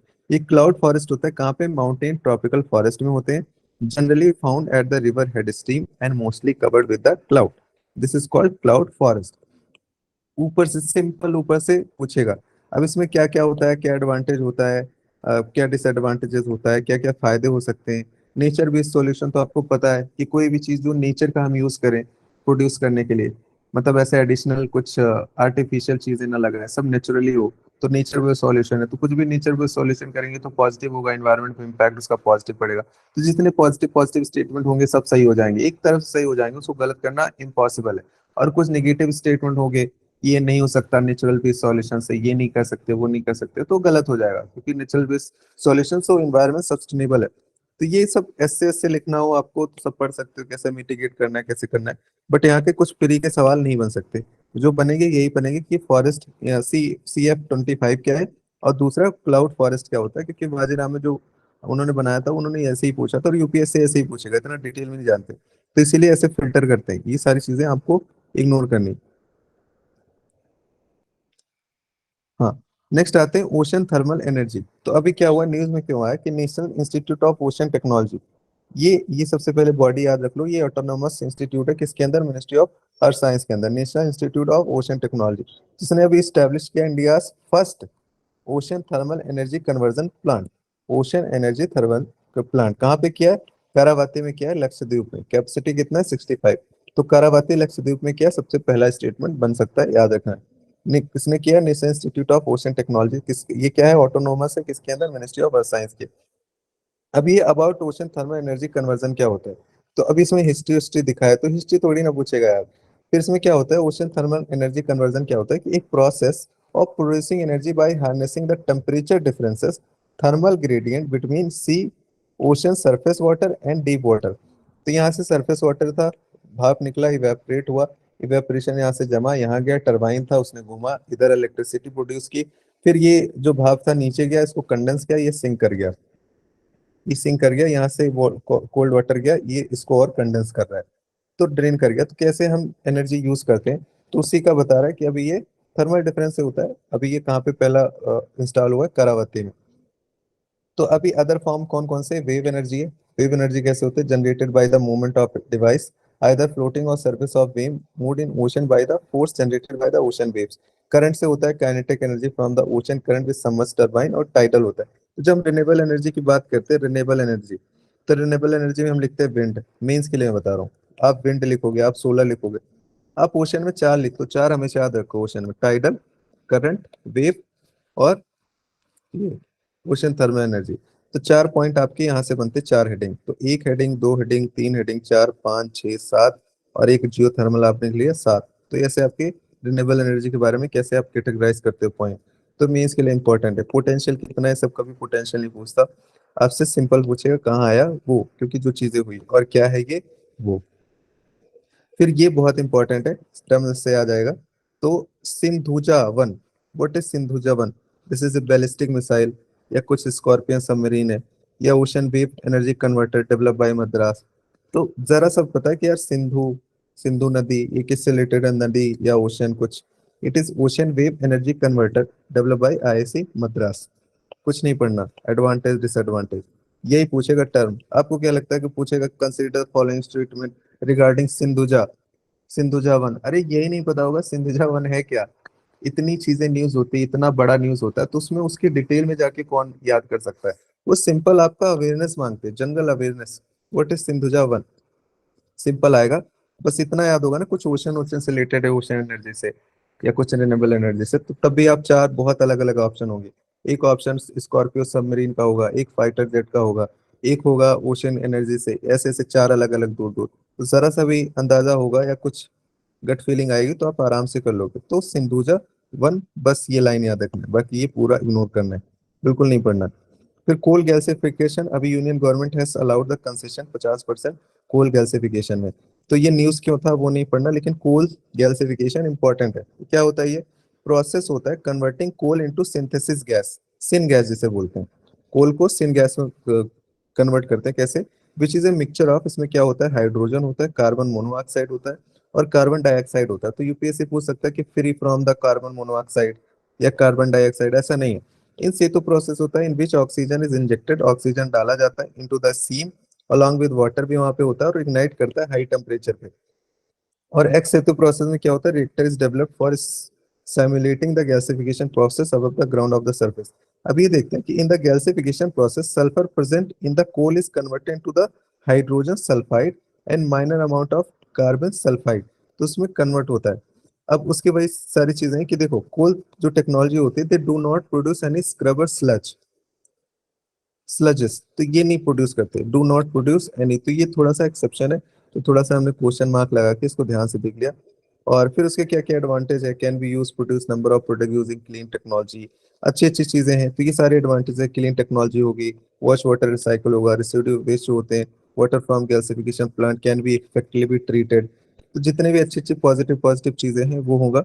बट जो एक्सेप्शन था वो मैंने आपको बता दिया कि आपको याद रखना है, do not produce any scrubber sludge, तो ऐसे स्टेटमेंट बन जाता है।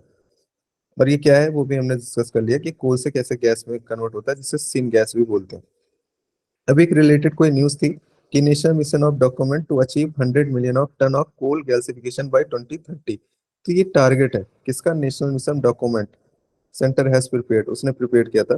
तो नोडल ऑफिसर कौन होगा? All coal companies has been advised to appoint a nodal officer and prepare an action plan for gasification at least 10% of coal production. ये company अगर 10 उगा रही है तो उसको 10 यहाँ से करना है गैसिफिकेशन से। इंटर स्टेट सबवेंशन की बात की गई है, इंपोर्ट ड्यूटी की एग्जम्पशन से बात की है कि कोई भी ऐसा कैपिटल गुड आप लेके आ रहे हो बाहर जो कोल गैसिफिकेशन प्रोजेक्ट के लिए सपोर्ट कर रही है, तो उसमें आपको हम इम्पोर्ट एग्जाम्पशन देंगे। तो उसकी तरफ बढ़ावा करने के लिए ये सारी चीजें सरकार ने कदम उठाए। तो ये भी पूछेगा नहीं, बस याद रख लो कि क्या है।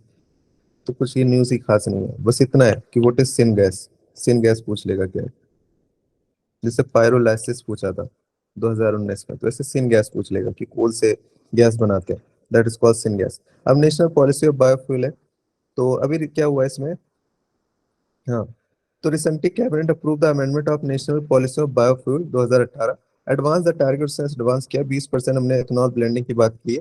पेट्रोल टू एथलाइज सप्लाई है 2025-26, पहले कितना था, 230 था, तो अभी 2030 से हमने 2026 कर दिया, तो इसीलिए न्यूज में है।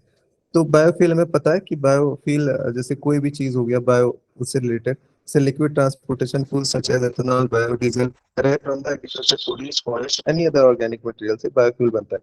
चार टाइप के होते हैं। पहला जनरेशन रिलेटेड है, जैसे sugar beet, sugar cane, wheat, ये सब सड़ घुल जाता है तो उससे हम बना लेते हैं बायोफ्यूल। पहला इससे रिलेटेड है और ये सबसे ज्यादा यूज होता है। सेकेंड जनरेशन वो लकड़ी से रिलेटेड है, लकड़ी याद रख लो, तो जैसे वुड, स्ट्रॉ, ग्रास, वेस्ट, तो जो हम खाते नहीं, नॉन एडिबल बायोमास।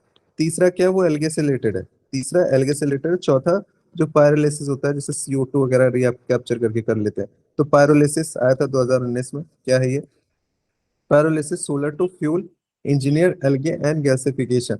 तो ये फोर्थ जनरेशन होता है, ये third generation, second generation, first generation है। जनरली ज्यादा फर्स्ट जनरेशन यूज होता है। तो वही सारी चीजें बताई गई हैं कि कोई भी ऑर्गेनिक मटेरियल है कैसे उससे बायोफ्यूल बनता है। अब पॉलिसी के बारे में देखते हैं, पॉलिसी क्या था। तो इसका पॉलिसी का एम क्या होगा कि नेशनल बायोफ्यूल बढ़ाएंगे, एथेनॉल ब्लेंडिंग ज्यादा होगी, मेथनॉल ब्लेंडिंग ज्यादा होगी, biofuel converted bioethanol, biodiesel, bio CNG में होगा। और इम्प्लीमेंट कौन करेगा, सबसे इंपॉर्टेंट, MCQ में बनता था, इसको कौन करेगा, नेशनल बायोफ्यूल कोऑर्डिनेशन कमेटी, एक अलग से कमेटी बनाई गई है, वो इसको इम्प्लीमेंट करेगा। NBCC जिसका नाम है, setup in 2020, chaired by the ministry of petroleum and natural gas, तो इसको चेयर करेगा। और इसके 14 मिनिस्टर होंगे, तो ये आपको नहीं याद रखना है। डिसीजन लेंगे, मॉनिटर करेंगे, कोऑर्डिनेट करेंगे, तो बनाएगा तो वही सारी चीजें करेंगे। तो अभी कुछ अमेंडमेंट हुआ है। Apart from the advancing target, the cabinet has also approved कुछ amendments, use of more feedstock for production of biofuel, वो सब करेंगे। Production of biofuel under the make India programme in special economic zone and export oriented unit. Positive statement है, गलत नहीं होगा, सही होगा। To grant permission for export of, export करोगे तो परमिशन देंगे ही। Addition of new member to the NBFC, it has permission to change the policy, तो अभी नए मेंबर आए, किसमें, इसमें NBCC में, जो उसको मॉनिटर करेगा। तो इसका टारगेट क्या है, इथेनॉल ब्लेंडिंग का 20% था, अभी 2026 तक कर दिया, पहले 30 था। और इसको कौन इम्प्लीमेंट करता है, नेशनल बायोफ्यूल कोऑर्डिनेशन कमेटी करती है, जो चेयर करते हैं ministry of petroleum natural gas. और कितने टाइप के होते हैं बायोफ्यूल, ये हमने देख लिया। फर्स्ट जनरेशन बायोफ्यूल, वो पूछ लेगा non edible biomass, no it's edible biomass, तो ये हमने देख लिया। इंडिया ने 10% ऑलरेडी अचीव कर लिया, बस इसमें कुछ नहीं है।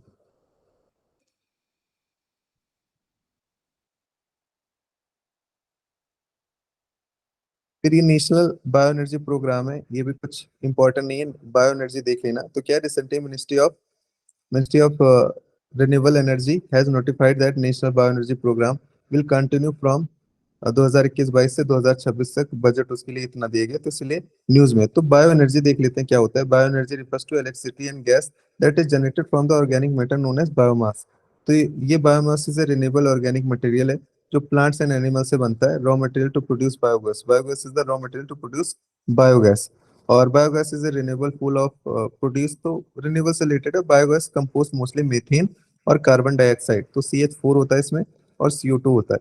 इंपॉर्टेंट नहीं है, इसलिए मैंने इसको कट कर दिया, क्योंकि इसमें सवाल बनने का कुछ स्कोप ही नहीं है। ये अलग अलग प्रोग्राम है, जैसे वेस्ट टू एनर्जी प्रोग्राम है, तो नाम से ही लग रहा है वेस्ट से एनर्जी करेंगे। बायोमास प्रोग्राम है और बायो गैस प्रोग्राम है, तो सब इसी के अंदर आते हैं। लेकिन ये कुछ इंपॉर्टेंट नहीं है, खास नहीं है, पता नहीं क्यों डाला। फिर ये देखते हैं, प्रधानमंत्री ऊर्जा सुरक्षा एवं उत्थान महाअभियान। तो सीधे पूछेगा what is PM Kusum scheme.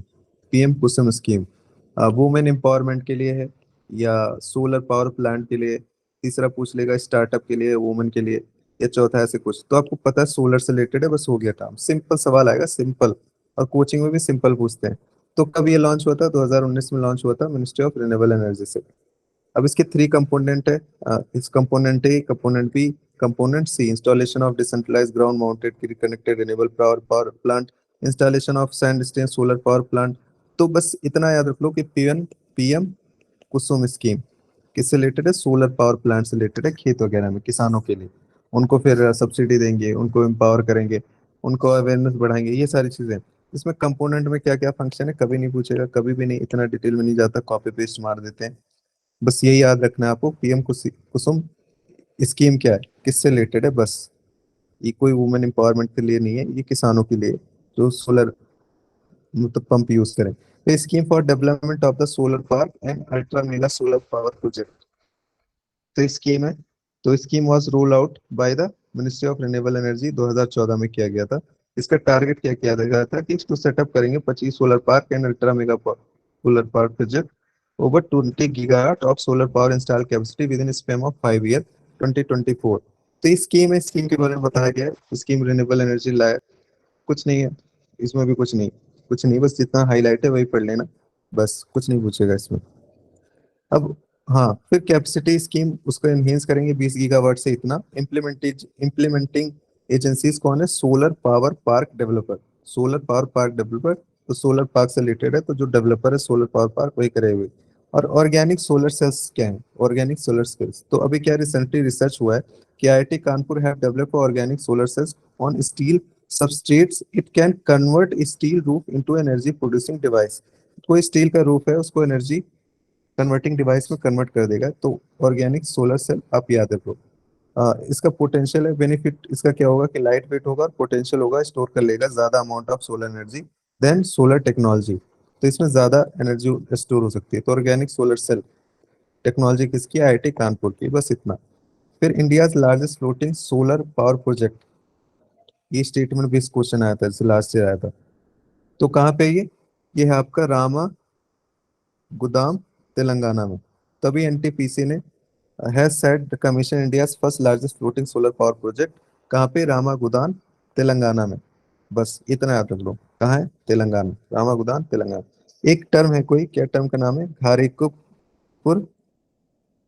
हाँ, घर के ऊपर। हाँ, घर के ऊपर, घर के ऊपर, sorry. Ministry of state and renewable energy launch the pan India rooftop solar. तो घर के ऊपर रूफटॉप सोलर आप आराम से कर सकते हो। Awareness campaign to build the public support for installation of solar roof. बस किससे रिलेटेड है? सोलर रूफ से। इतना है, इतना काफी है। घर के ऊपर तो हो सकता है घर के ऊपर 3-4 स्टेट है, उनकी क्रिएटिविटी पे कैसे वो रॉन्ग स्टेट में बनाएंगे। तो घर के ऊपर, घर के ऊपर क्या है? सोलर पावर प्लांट वही लगाएंगे।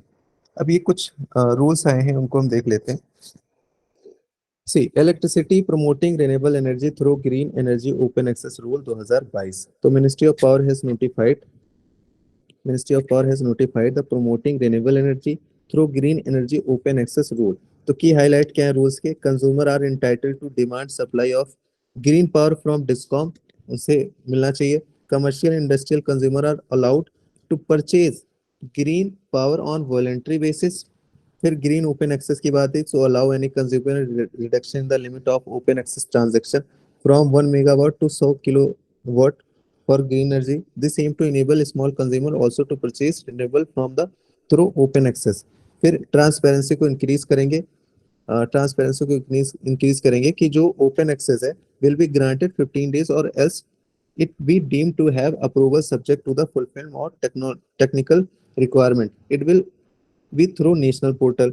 यूनिफॉर्म रिन्यूएबल परचेज ऑब्लिगेशन की बात की गई है कि on all obligated entities in area distributed licence green certificate for consumer if they consumer green power, तो वो दिया जाएगा। Cross subsidy surcharge additional surcharge shall not be applicable.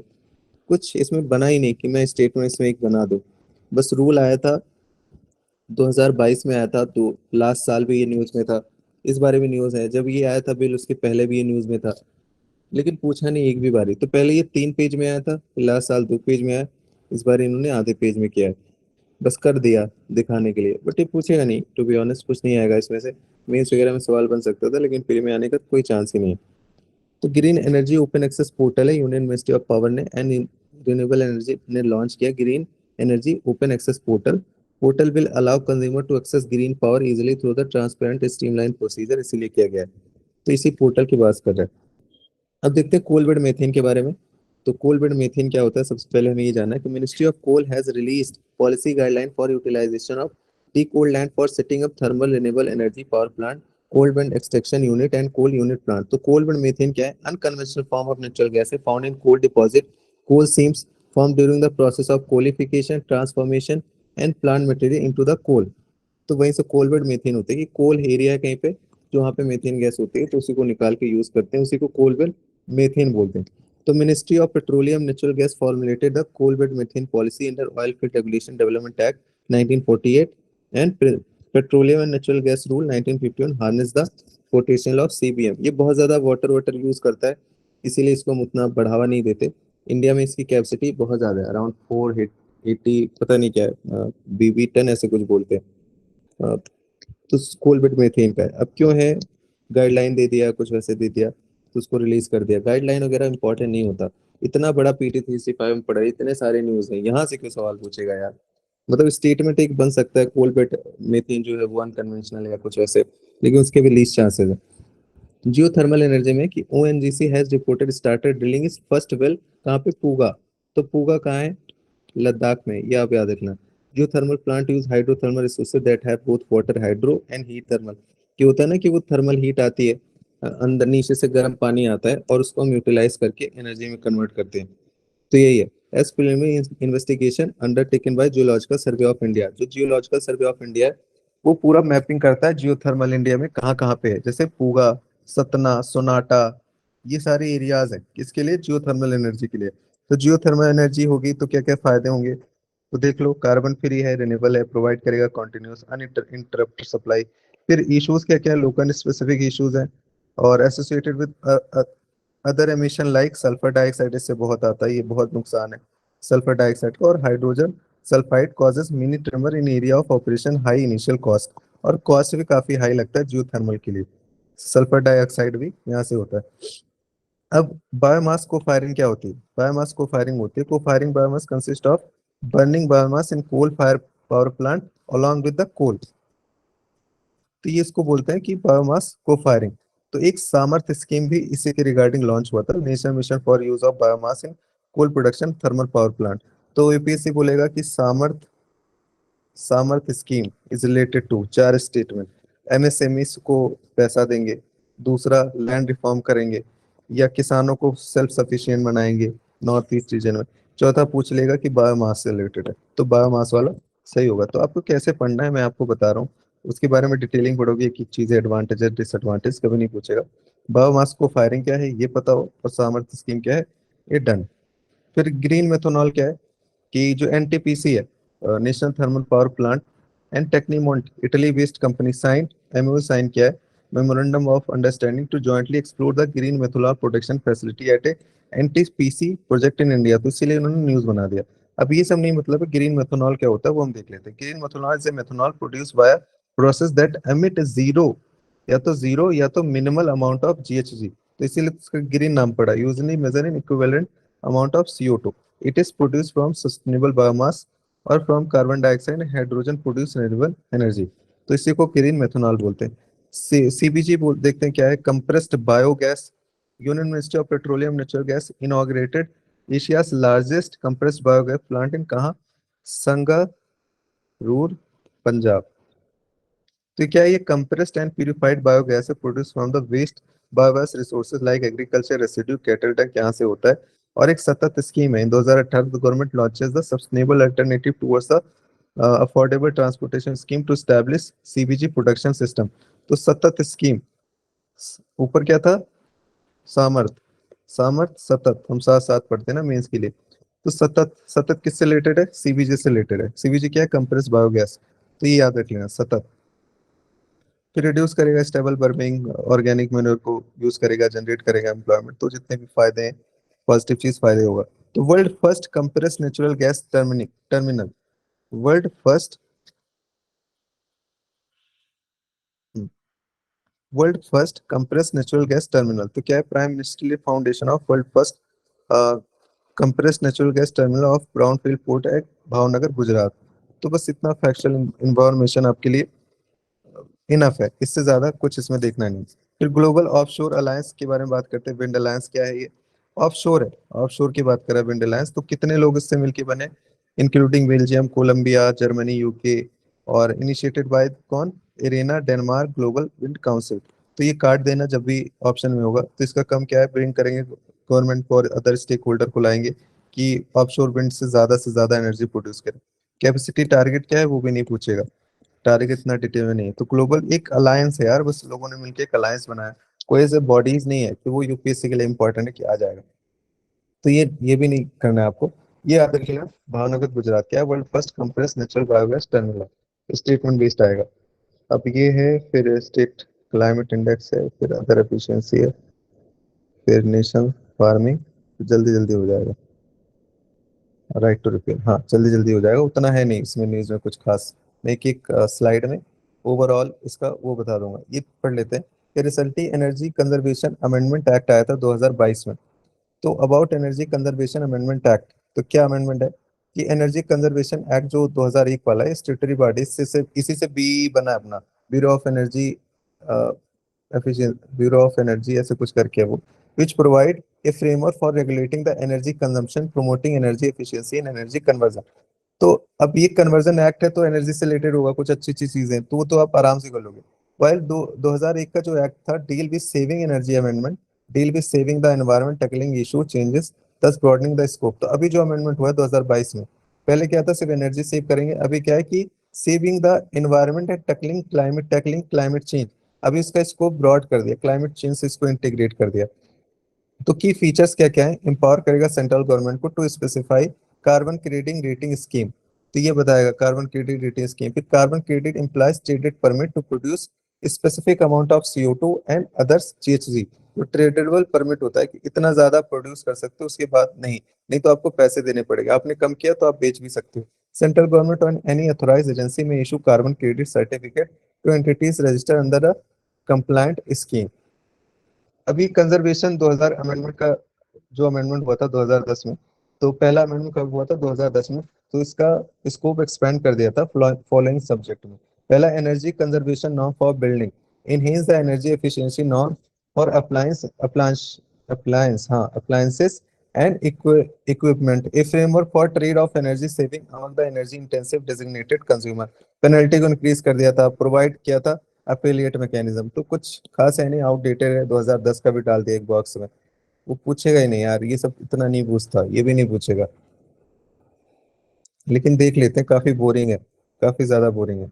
जितना मैंने हाईलाइट किया था वो वही वही पढ़ना है। देखो, स्टेट गवर्नमेंट ने अभी क्या बोला कि state government require to constitute energy conservation fund, अभी हो गया, for promotion of energy efficiency. अब कोई फंड होगा तो किस लिए होगा, एनर्जी एफिशिएंसी को बढ़ाने के लिए कि अच्छे से एनर्जी यूज करें, एंड कंजर्वेशन मेजर के लिए। It will contribute to both by the central and state government, increase and diversify the number of member secretary in governing and council. तो अमेंडमेंट हुआ है तो जितनी भी चीजें, अब एक थीम यहाँ पे देख लेना कि क्लाइमेट चेंज वाली चीज इंक्लूड की है। तब कोई भी स्टेटमेंट देगा तो उसको क्लाइमेट चेंज से लिंक करना है कि उसका फायदा हो रहा है कि नहीं।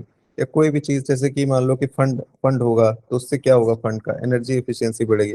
तो कुछ वैसे इसमें फैक्ट भी नहीं है कि अलग से फैक्ट आपको याद रखना है। बस एक ओवरव्यू देख लिया आपने कि किस लिए न्यूज में था, क्या क्या अमेंडमेंट हुआ। अभी क्लाइमेट चेंज वाली चीजों को इन्होंने ऐड कर लिया। पूछना होता लास्ट साल पूछता, और फ्री में बहुत ही लीस्ट चांसेस है, ऐसे सवाल नहीं बनते फ्री में। फ्री में बनेंगे सवाल यहाँ से बनेंगे। नीति आयोग ने लॉन्च किया क्या, स्टेट एनर्जी क्लाइमेट इंडेक्स। तो सबसे पहले state energy climate index is released by, तो Aayog NITI Aayog first index that aim to track and effort made by the state and union territory in the climate and energy sector, climate and energy sector. तो ये ranking देता है 6 parameter पे, 6 parameter पे ranking देता है state, सारी चीजें होती है उसमें। तो पैरामीटर कौन कौन सा है, पहला डिस्कॉम परफॉर्मेंस, यहाँ से देख लो पैरामीटर कौन कौन से, डिस्कॉम परफॉर्मेंस है, फिर एक्सेस अफोर्डेबिलिटी है, रिलायबिलिटी एनर्जी है, फिर clean energy initiative, energy efficiency, environment sustainability और न्यू इनिशिएटिव जो आपने लिया, उसके बेस पे 6 पैरामीटर है। और वो बताता रहता है कि स्टेट की एनर्जी एंड क्लाइमेट इंडेक्स का रिपोर्ट। अब ये देख लेते हैं, छोटा सा एक रिपोर्ट है, कौन किसको पब्लिश करता है। तो वर्ल्ड एनर्जी ट्राइलेमा इंडेक्स कौन करता है, वर्ल्ड एनर्जी काउंसिल करता है। इंडिया का 75 पोजीशन है, नहीं इंपॉर्टेंट है लेकिन ये इंपॉर्टेंट है। एनर्जी ट्रांजिशन इंडेक्स, ये शायद पूछा है, नहीं पूछा लेकिन पूछ लेगा। वर्ल्ड इकोनॉमिक फोरम करता है क्योंकि बड़ा इंस्टीट्यूट है, बड़ा वो है इंस्टीट्यूशन। तो ये इंडिया की पोजीशन 87 है। फिर एक renewable energy country attractiveness index है, इसको अर्नेस्ट एंड यंग करता है, ये भी इंपॉर्टेंट नहीं है। बस एक बार याद रखना कि अर्नेस्ट एंड यंग करता है। फिर क्लाइमेट चेंज परफॉर्मेंस इंडेक्स कौन करता है? जर्मन बॉच करता है। इंडिया की थर्ड पोजीशन है। टॉप सिक्स, इंडिया की थर्ड पोजीशन है 40 में से। टॉप सिक्स में वन टू, टॉप सिक्स में से फोर्थ पे डेनमार्क है, स्वीडन फिफ्थ पे, नॉर्वे सिक्स पे है। अभी देख लेते हैं इसमें परफॉर्मेंस का रिपोर्ट देखते हैं कि टॉप स्कोरर ओवरऑल चंडीगढ़ है और लोवेस्ट ओवरऑल लक्षद्वीप है। लेकिन अगर लार्जेस्ट स्टेट की बात करें तो गुजरात है सबसे पहले, स्मॉलर स्टेट की बात करें तो गोवा है, और जब ओवरऑल छत्तीसगढ़ ज्यादा है तो यूटी में ऑब्वियस सी बात है, यूटी में चंडीगढ़ ही होगा। तो ये रिपोर्ट सबसे पहले कौन रिलीज कर सकता है? पैरामीटर नहीं इंपॉर्टेंट है, और कौन कौन से स्टेट है। ओवरऑल चंडीगढ़ टॉप पे था, देख लिया, काम हो गया हमारा। एनर्जी एफिशिएंसी इनिशिएटिव देखते हैं क्या क्या है। Promoting energy efficiency and renewable energy selected MSME cluster in India project, selected MSME। तो project was initiated in 2011, executed by the United nation industrial development organisation and collaboration with the bureau of energy efficiency, जो बनाता है energy conservation act 2001 से, statutory body है। और ये fund कौन करता है? ग्लोबल एनवायरनमेंट फैसिलिटी करता है। एम्स क्या है इसका? Develop marketing environment for introducing energy efficiency and enhance use of renewable energy in the selected energy intensive MSME. यहाँ भी सिलेक्टेड है, यहाँ भी सिलेक्टेड है। और हैज बीन सपोर्ट कर रहा है कौन? MS ministry of micro small and medium enterprise, ministry of renewable energy. तो कुछ खास नहीं। अब सक्षम 2022 क्या है? सक्षम 2022 ऐसे पूछेगा टर्म। ये ऐसी चीजें बहुत इंपॉर्टेंट हो जाती है। तो ये annual 1 month long people centric fuel conservation campaign है of the petroleum conservation research association. तो ये किसके अंदर आता है? हमें बताया था पेट्रोलियम नेचुरल गैस के अंदर आता है। ये रजिस्टर्ड सोसाइटी है, setup under the agencies of ministry of petroleum natural gas. ये हेल्प करता है गवर्नमेंट को प्रोपोजिंग policy and strategy for petroleum conservation. इसका एम क्या है? स्प्रेड करेंगे message fuel conservation greenery environment across India. तो सक्षम क्या है वो याद रखना है। सक्षम किससे रिलेटेड है? कंजर्वेशन से रिलेटेड है, फ्यूल कंजर्वेशन से रिलेटेड है। बस एक वर्ड, सक्षम, फ्यूल कंजर्वेशन। आप तुरंत वहां रिकॉग्नाइज कर जाओगे। फिर national mission of natural farming है। अब इस ये मेंस के लिए इंपॉर्टेंट है, प्री के लिए कुछ नहीं है इसमें। प्री के लिए आप ये देख सकते हो कि जीव मित्र क्या होते हैं, बीज मित्र क्या होते हैं। जीव मित्र में क्या होगा कि इनहेंस करेंगे fertility of the soil using the cow urine dung pulses jaggery, ये सारी चीजें। बीज मित्र में क्या करेंगे? ट्रीटमेंट ऑफ सीड्स को बढ़ाएंगे। मल्चिंग में क्या होगा? क्रिएटिंग करेंगे एक छोटा सा एटमॉस्फेयर की, जैसे जो पत्ते उत्ते होते हैं उससे ढक देते हैं जो सरफेस होती है, तो मल्चिंग हो जाता है। एक माइक्रो क्लाइमेट बना देते हैं कि ज्यादा इवेपोरेशन ना हो, मॉइस्चर बना रहे। तो छोटे छोटे टर्म है। तो रिसेंटली गवर्नमेंट ने लॉन्च किया portal on national mission of natural farming. तो नेचुरल फार्मिंग नेचर से रिलेटेड है। किसने शुरू किया है? मिनिस्ट्री ऑफ एग्रीकल्चर ही शुरू करेगा। Natural farming ecological based farming होता है। कोई भी चीज, कोई भी एडवांटेज जो इन्वायरमेंट के बेस पे हो, इकोलॉजिकल बेस्ड हो, एग्रो इकोलॉजिकल बेस्ड एग्रीकल्चर, सारी चीजें नेचुरल फार्मिंग में हम इंक्लूड करते हैं। फायदे क्या क्या होंगे आपको पता है? तो पॉजिटिव चीजें होंगी, फायदे होंगे, पैसा बचेगा, सॉइल प्रोटेक्शन होगा, बायोडाइवर्सिटी बचेगी। जितनी यही सब बकवास वाले फायदे होते हैं वो आप आराम से रिकॉग्नाइज करोगे। इंपॉर्टेंट क्या है यहाँ पे कि ये जो national mission of natural farming है ना, in India natural farming is promoted as Bhartiya Prakritik कृषि पद्धति प्रोग्राम। ये क्या है? ये सब मिशन है अंडर सेंट्रल स्पॉन्सर स्कीम। किसका? परंपरागत कृषि विकास योजना जो था उसके अंदर, जो umbrella of the national mission of agriculture sustainable agriculture उसका पार्ट है। अब ये देखते हैं इसमें जो मेन सवाल जहां से बनेगा, यहाँ से बनेगा कि ऑर्गेनिक फार्मिंग और नेचुरल फार्मिंग है, अंतर क्या होता है। यहीं से एमसीक्यू आपका बनेगा, यहीं से आपका यूपीएससी का सवाल बनेगा। ओवरऑल यही है। तो ऑर्गेनिक फार्मिंग क्या है? Open for use of farm organic and biological inputs. बाहर से चीजें यहाँ पे यूज कर सकते हैं, यहाँ पे बाहर से चीजें कोई नहीं यूज कर सकते। No external input, only on farm inputs based on the desi गाँव, जीव मित्र, बीज मित्र, अभी हमने ऊपर देखा। फिर open for micro nutrient correction through use of minerals. यहाँ पे use of compost, vermi post and minerals are not allowed. तो यहाँ पे ये चीजें अलाउड नहीं है। फिर यहाँ पे ploughing, tilling, mixing, manure, weeding, other fundamental agro activities still required. यहाँ पे no ploughing, no soil tilling, no fertiliser, no weeding, कुछ नहीं होता, जैसे है वैसे ही status quo. Widely popular in global market 135 billion, ये अभी इवॉल्व हो रहा है। तो बेसिक डिफरेंस याद रखना है। तो ऑर्गेनिक फार्मिंग में बाहर की चीजें यूज कर सकते हैं, खाद वाद यूज कर सकते हैं, लेकिन नेचुरल फार्म में वो कुछ नहीं, सब नेचर बेस्ड होता है, कुछ भी एडिशनल चीजें नहीं कर सकते। तो याद रख लेना। अब सबसे पहले तो आप ये याद रखना कि इंटरनेशनल ईयर्स ऑफ मिलेट 2023 है। तो यूपीएससी में कोई डिस्क्रिप्शन आएगा, इस बारी डिस्क्रिप्शन आएगा क्योंकि 23 का प्रीलिम्स एग्जामिनेशन है। इंटरनेशनल ईयर ऑफ मिलेट भी ये 3-4 साल से देख रहे हैं न्यूज में। तो डिस्क्रिप्शन आएगा कि ये क्रॉप है, ड्राई लैंड में होता है, फलाना होता है, ढिमका होता है, पहचानो। वीट है, राइस है, मिलेट्स है, ये है। तो अगर नहीं समझ में आएगा तो मिलेट ऑप्शन में होगा तो मार देना, क्योंकि न्यूज में है मिलेट। तो उस हिसाब से यूपीएससी सवाल बनाता है। तो अभी देखते हैं इसमें क्या है कि recently food and agriculture organisation of united nation organise an opening ceremony for international year of millet. कहाँ पे? रोम इटली में। रोम इटली में हुआ है। तो मिलेट्स क्या है? ये diverse family of small grain cereal indigenous to various part of India. Dry land में ज्यादा होते हैं, काफी न्यूट्रिशन होता है इसमें। और इंडिया ने भी डिक्लेयर किया था 2018 में नेशनल लेवल पे, जैसे नेशनल ईयर ऑफ मिलेट। तो इसमें क्या हुआ कि जो 2023 में डिक्लेयर किया है, तो इंडिया ने इसको प्रपोज किया था 2021 में कि करो। तो हम अवेयरनेस बढ़ाएंगे, इंपॉर्टेंस ऑफ मिलेट्स को बताएंगे, प्रोडक्शन इंक्रीज करेंगे, एफिशिएंसी प्रोसेसिंग इंक्रीज करेंगे, प्रमोट करेंगे millet as a major component of our food basket, क्योंकि ये काफी न्यूट्रिएंट प्रोवाइड करता है। तो इंडिया क्या है? इंडिया अराउंड 20% ग्लोबल प्रोडक्शन है किसका? मिलेट्स का सबसे ज्यादा इंडिया में प्रोड्यूस होता है, ये फैक्ट याद रख लेना। और इंडिया एक्सपोर्ट भी करता है अराउंड 34.32 मिलियन, तो नेट एक्सपोर्टर कंट्री है। और 5 प्रोड्यूसिंग स्टेट कौन कौन से? मध्य प्रदेश सबसे ज्यादा ड्राई लैंड क्रॉप, मैंने पहले ही बोला। फिर गुजरात है, फिर कर्नाटक, फिर राजस्थान, फिर महाराष्ट्र। इंडिया ने national year of millet declare किया था 2018 में। एमएसएमई में भी इसको इंक्लूड किया गया है, ये एमएसएमई में भी आता है। और सक्षम आंगनवाड़ी एंड पोषण अभियान में भी इसकी बात की गई थी कि हमें मिलेट को प्रमोट करना है। तो ये मिलेट के बारे में थोड़ी सी जानकारी याद रखना है। टाइप्स ऑफ मिलेट ये इंपॉर्टेंट नहीं है, पेज भरा है इन्होंने, टाइप्स वाइप्स नहीं पूछेगा, बस इतना याद रखना कि न्यूज में है, बस इंटरनेशनल ऑफ मिलेट्स। अब ये क्या है? डायरेक्ट सीडिंग राइस क्या है? डायरेक्ट सीडेड राइस क्या है?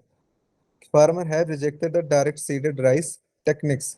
एक टेक्निक्स है for transplanting and paddy crop. जैसे पूछेगा डायरेक्ट सीडेड राइस टेक्निक क्या होता है? तो DSR refers to process of establishing a rice crop from a seed sown in the field rather than by transplanting seedling from the nursery। सीधे खेत में ही उगा दो, ये नहीं कि पहले एक छोटा सा यहाँ पे उगाया, फिर यहाँ से एक एक उठा के जाके यहाँ पे लगाया। तो ऐसा नहीं है, डायरेक्ट ही उगाते हैं सीड से, तो उसी को बोलते हैं डायरेक्ट सीडेड राइसिंग।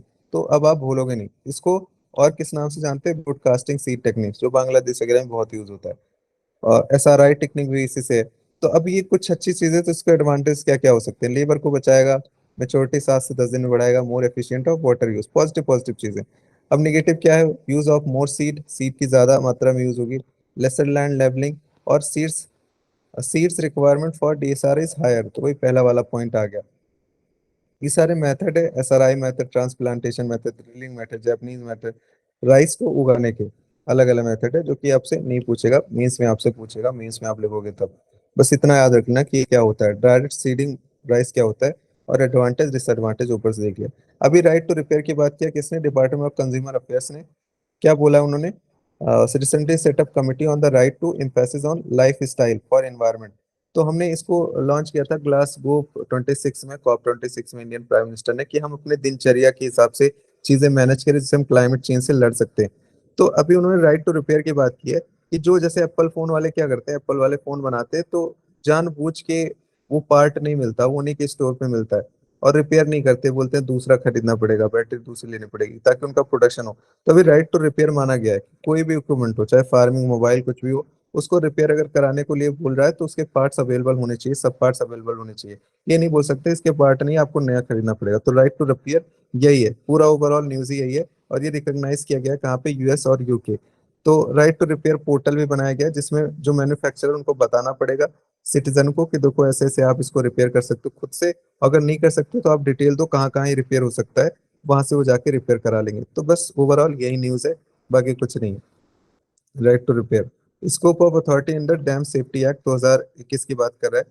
तो एक्ट आया था डैम सेफ्टी से रिलेटेड, तो कैसे डैम को सेफ करेंगे, वही सारी चीजें। सुप्रीम कोर्ट आज centre to specify the plan regard to making function of dam safety authority and other bodies other than dam safety act, body other bodies under the dam safety act. तो dam safety act आया था 2021 में। Surveillance करेंगे, inspection करेंगे, maintenance करेंगे इसको, dam को।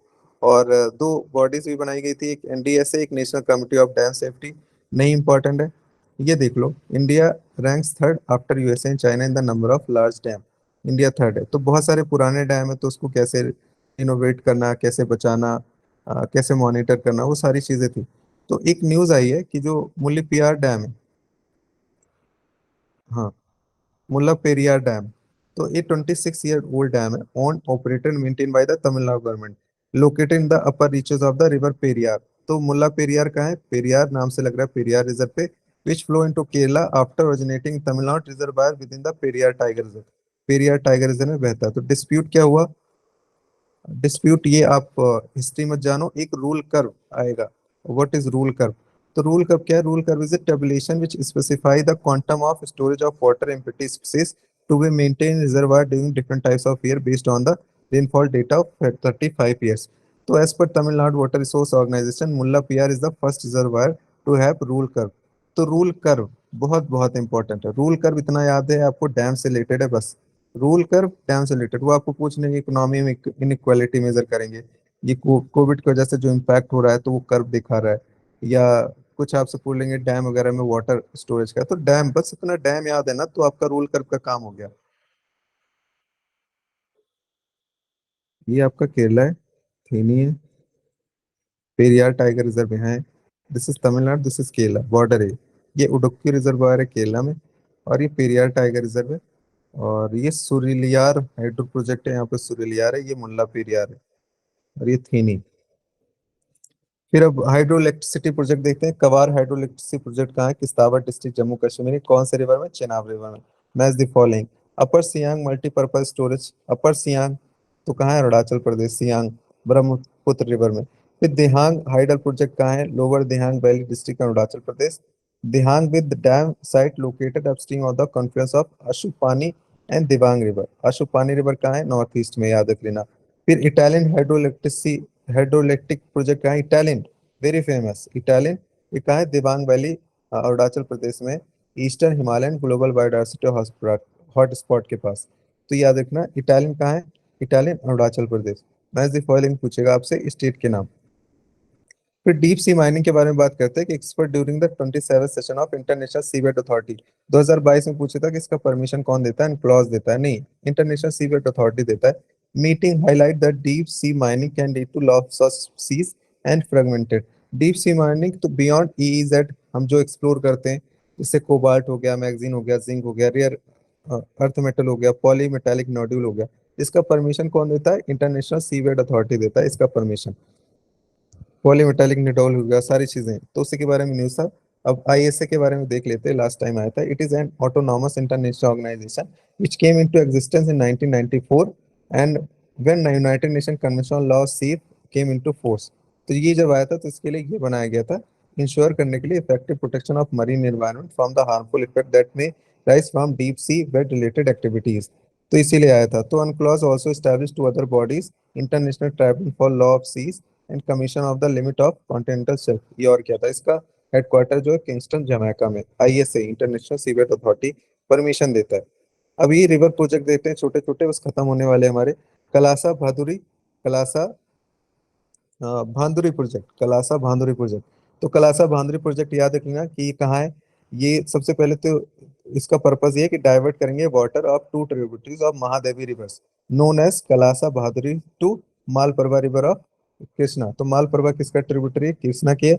Mahadayi river कहाँ है? गोवा में है, मांडोवी भी नाम से जानते हैं, गोवा में है। और ये कलासा बांदुरी से महाप्रभा में ट्रांसफर करेंगे, कलासा बांदुरी। प्रोजेक्ट याद रखना, नॉर्थ ईस्ट में नहीं, उत्तराखंड में नहीं, कहाँ है? गोवा साइड है। फिर ईस्टर्न राजस्थान कैनाल प्रोजेक्ट, कुछ नहीं है, स्पेशल कमेटी ऑफ इंटरलिंकिंग, कुछ बात हुई है, मीटिंग मूटिंग हुई है तो वो डाल दे इन्होंने कि Parvati Kali Sindh Chambal link project integrated with eastern Rajasthan canal link project part of national perspective plan. तो पार्वती काली सिंधी चंबल एक लिंक प्रोजेक्ट है ईस्टर्न राजस्थान में। कुछ नहीं यार, इसमें मैंने पढ़ा था, कुछ इसमें है ही नहीं। अभी रिपोर्ट देखना है, कौन रिपोर्ट पब्लिश करता है? तो फोस्टरिंग इफेक्टिव एनर्जी ट्रांजिशन। तो एनर्जी ट्रांजिशन इंडेक्स भी करता है, फोस्टरिंग इफेक्टिव एनर्जी ट्रांजिशन कौन? वर्ल्ड इकोनॉमिक फोरम, ये एनर्जी ट्रांजिशन इंडेक्स भी करता है। तो ये हमें याद रखना है कौन रिपोर्ट पब्लिश करता है, उसके बारे में नहीं। इन्वायरमेंट परफॉर्मेंस इंडेक्स कौन? World economic forum in collaboration with the Yale centre performance index भी करता है। इंडिया की रैंक 180 है और स्कोर कितना है? 18.9। रिन्यूएबल एनर्जी 2020-22 ग्लोबल स्टेटस कौन कर रहा है? रेन वन कर रहा है। तो only global committee of actor from science government NGO industries, ये सब नहीं पूछेगा, ये सब इंडिया का क्या स्पेसिफिक है, बस रिपोर्ट कौन रिलीज कर रहा है वही इंपॉर्टेंट है। बड़ी इंडेक्स नहीं है कोई, इंडिया की होती बड़ी इंडेक्स होती तो हम डिटेल में पढ़ते। रिन्यूएबल एनर्जी स्टैटिक्स देखते हैं। ये कौन कर रहा है? इरेना कर रहा है, इंटरनेशनल रिन्यूएबल एनर्जी एजेंसीज। फिर रिन्यूएबल पावर, रिन्यूएबल से रिलेटेड है, ये भी इरेना कर रहा है। जनरेशन कॉस्ट इन 2021, तो देखिएगा highlight increase competitive of renewable energy, वो सारी चीज देखना। फिर renewable energy and jobs annual report, तो ये भी इरेना करता है, इंटरनेशनल लेबर ऑर्गेनाइजेशन करता है। तो जॉब्स है रिन्यूएबल एनर्जी इरेना, जॉब्स है इंटरनेशनल लेबर ऑर्गेनाइजेशन, ऐसे याद कर सकते हो। फिर रिन्यूएबल एनर्जी रिपोर्ट कौन कर रहा है? International energy association, renewable energy report. फिर वर्ल्ड एनर्जी एम्प्लॉयमेंट रिपोर्ट कौन कर रहा है? International energy agency. बहुत लेस रिलेवेंट है, ये सब पूछेगा नहीं, बट एक एक नजर देख लेना। वर्ल्ड एनर्जी आउटलुक कौन कर रहा है? इंटरनेशनल एनर्जी एजेंसीज कर रहा है, लिख सकते हो आप एक छोटे से कॉपी में एक साइड में। ग्लोबल विंड रिपोर्ट कौन कर रहा है? ग्लोबल विंड काउंसिल कर रहा है। State of India's environment in figure, तो कौन कर रहा है? सीएससी। ये थोड़ा सा इंपॉर्टेंट है क्योंकि इंडिया से रिलेटेड है। तो state of India's environment SOE in figure, तो कौन कर रहा है? सीएससी कर रहा है। तो वही हीट वेव्स कहाँ जा रहा है, कहाँ डाइवर्स, क्या क्या इश्यूज हो रहे हैं, वो सारी चीजें इसने बात की। एक इनवीसैट रिपोर्ट है, वो क्या करता है? एनएसए रिलीज करता है, aim to provide statical information to improve the knowledge of environment. तो in EnviStats, envi means environment, stats means statics, तो कौन कर रहा है? एनएसओ कर रहा है, वो भी स्टैटिक्स का काम करता है। तो उस हिसाब से आप इसको सही कर सकते हो। तो ये हमारा इन्वायरमेंट खत्म हो गया, हमने रिवाइज किया चीता की स्पीड में। जितनी जितनी इंपॉर्टेंट चीजें, उससे बाहर मत पड़ना, आप एनर्जी वेस्ट करोगे, नहीं आएगा। अ, मैं इसके भी आधे कटिंग कर सकता हूँ क्योंकि सब कचरा है, कुछ मतलब नहीं होता, हम एनर्जी से वेस्ट करते हैं। करंट को करंट के तरीके से पढ़ो और ज्यादा टाइम इन्वेस्ट करो स्टैटिक्स में, क्योंकि सिलेक्शन स्टैटिक्स दिलाता है। करंट अफेयर्स के आधे सवाल वैसे भी आएंगे, सिर्फ आधे, और आधे के चक्कर में उसमें कचरा पढ़ पढ़ के पूरा टाइम हमारा ज्यादा जाता है। तो सिर्फ न्यूज न्यूज देखना है कैसे क्या चीजें थी, कि बस हमें रिकॉल करना है। Don't try to mug everything कि सब कुछ याद हो जाए, याद करने की कोशिश करने लगो, नहीं। जो आ रहा है ठीक है, जो नहीं आ रहा वो भी ठीक है, वहां पहचान लोगे, अपने आप से बोलो। ध्यान से अगर एक बारी पढ़ा है तो वहां चीजें याद आ जाएंगी। तो हमने एक 1 बजे से शुरू किया था, 2:45 हो रहा है, तो लगभग 40 42 पेजेस हमने पढ़े कितनी देर में? हमने पढ़े 1 घंटे 40 मिनट में। सोचो, ये 42 पेज आप पढ़ने बैठते पूरा दिन निकल जाता, और हमने यहाँ पे पौने 2 घंटे में रिवाइज कर लिया। तो अभी मैम का सेशन होगा, ऋचा मैम का सेशन होगा, फिर वो सारी चीजें हम, 1 मिनट, इकोनॉमिक शुरू होगा तो वहां से हम इकोनॉमी करेंगे।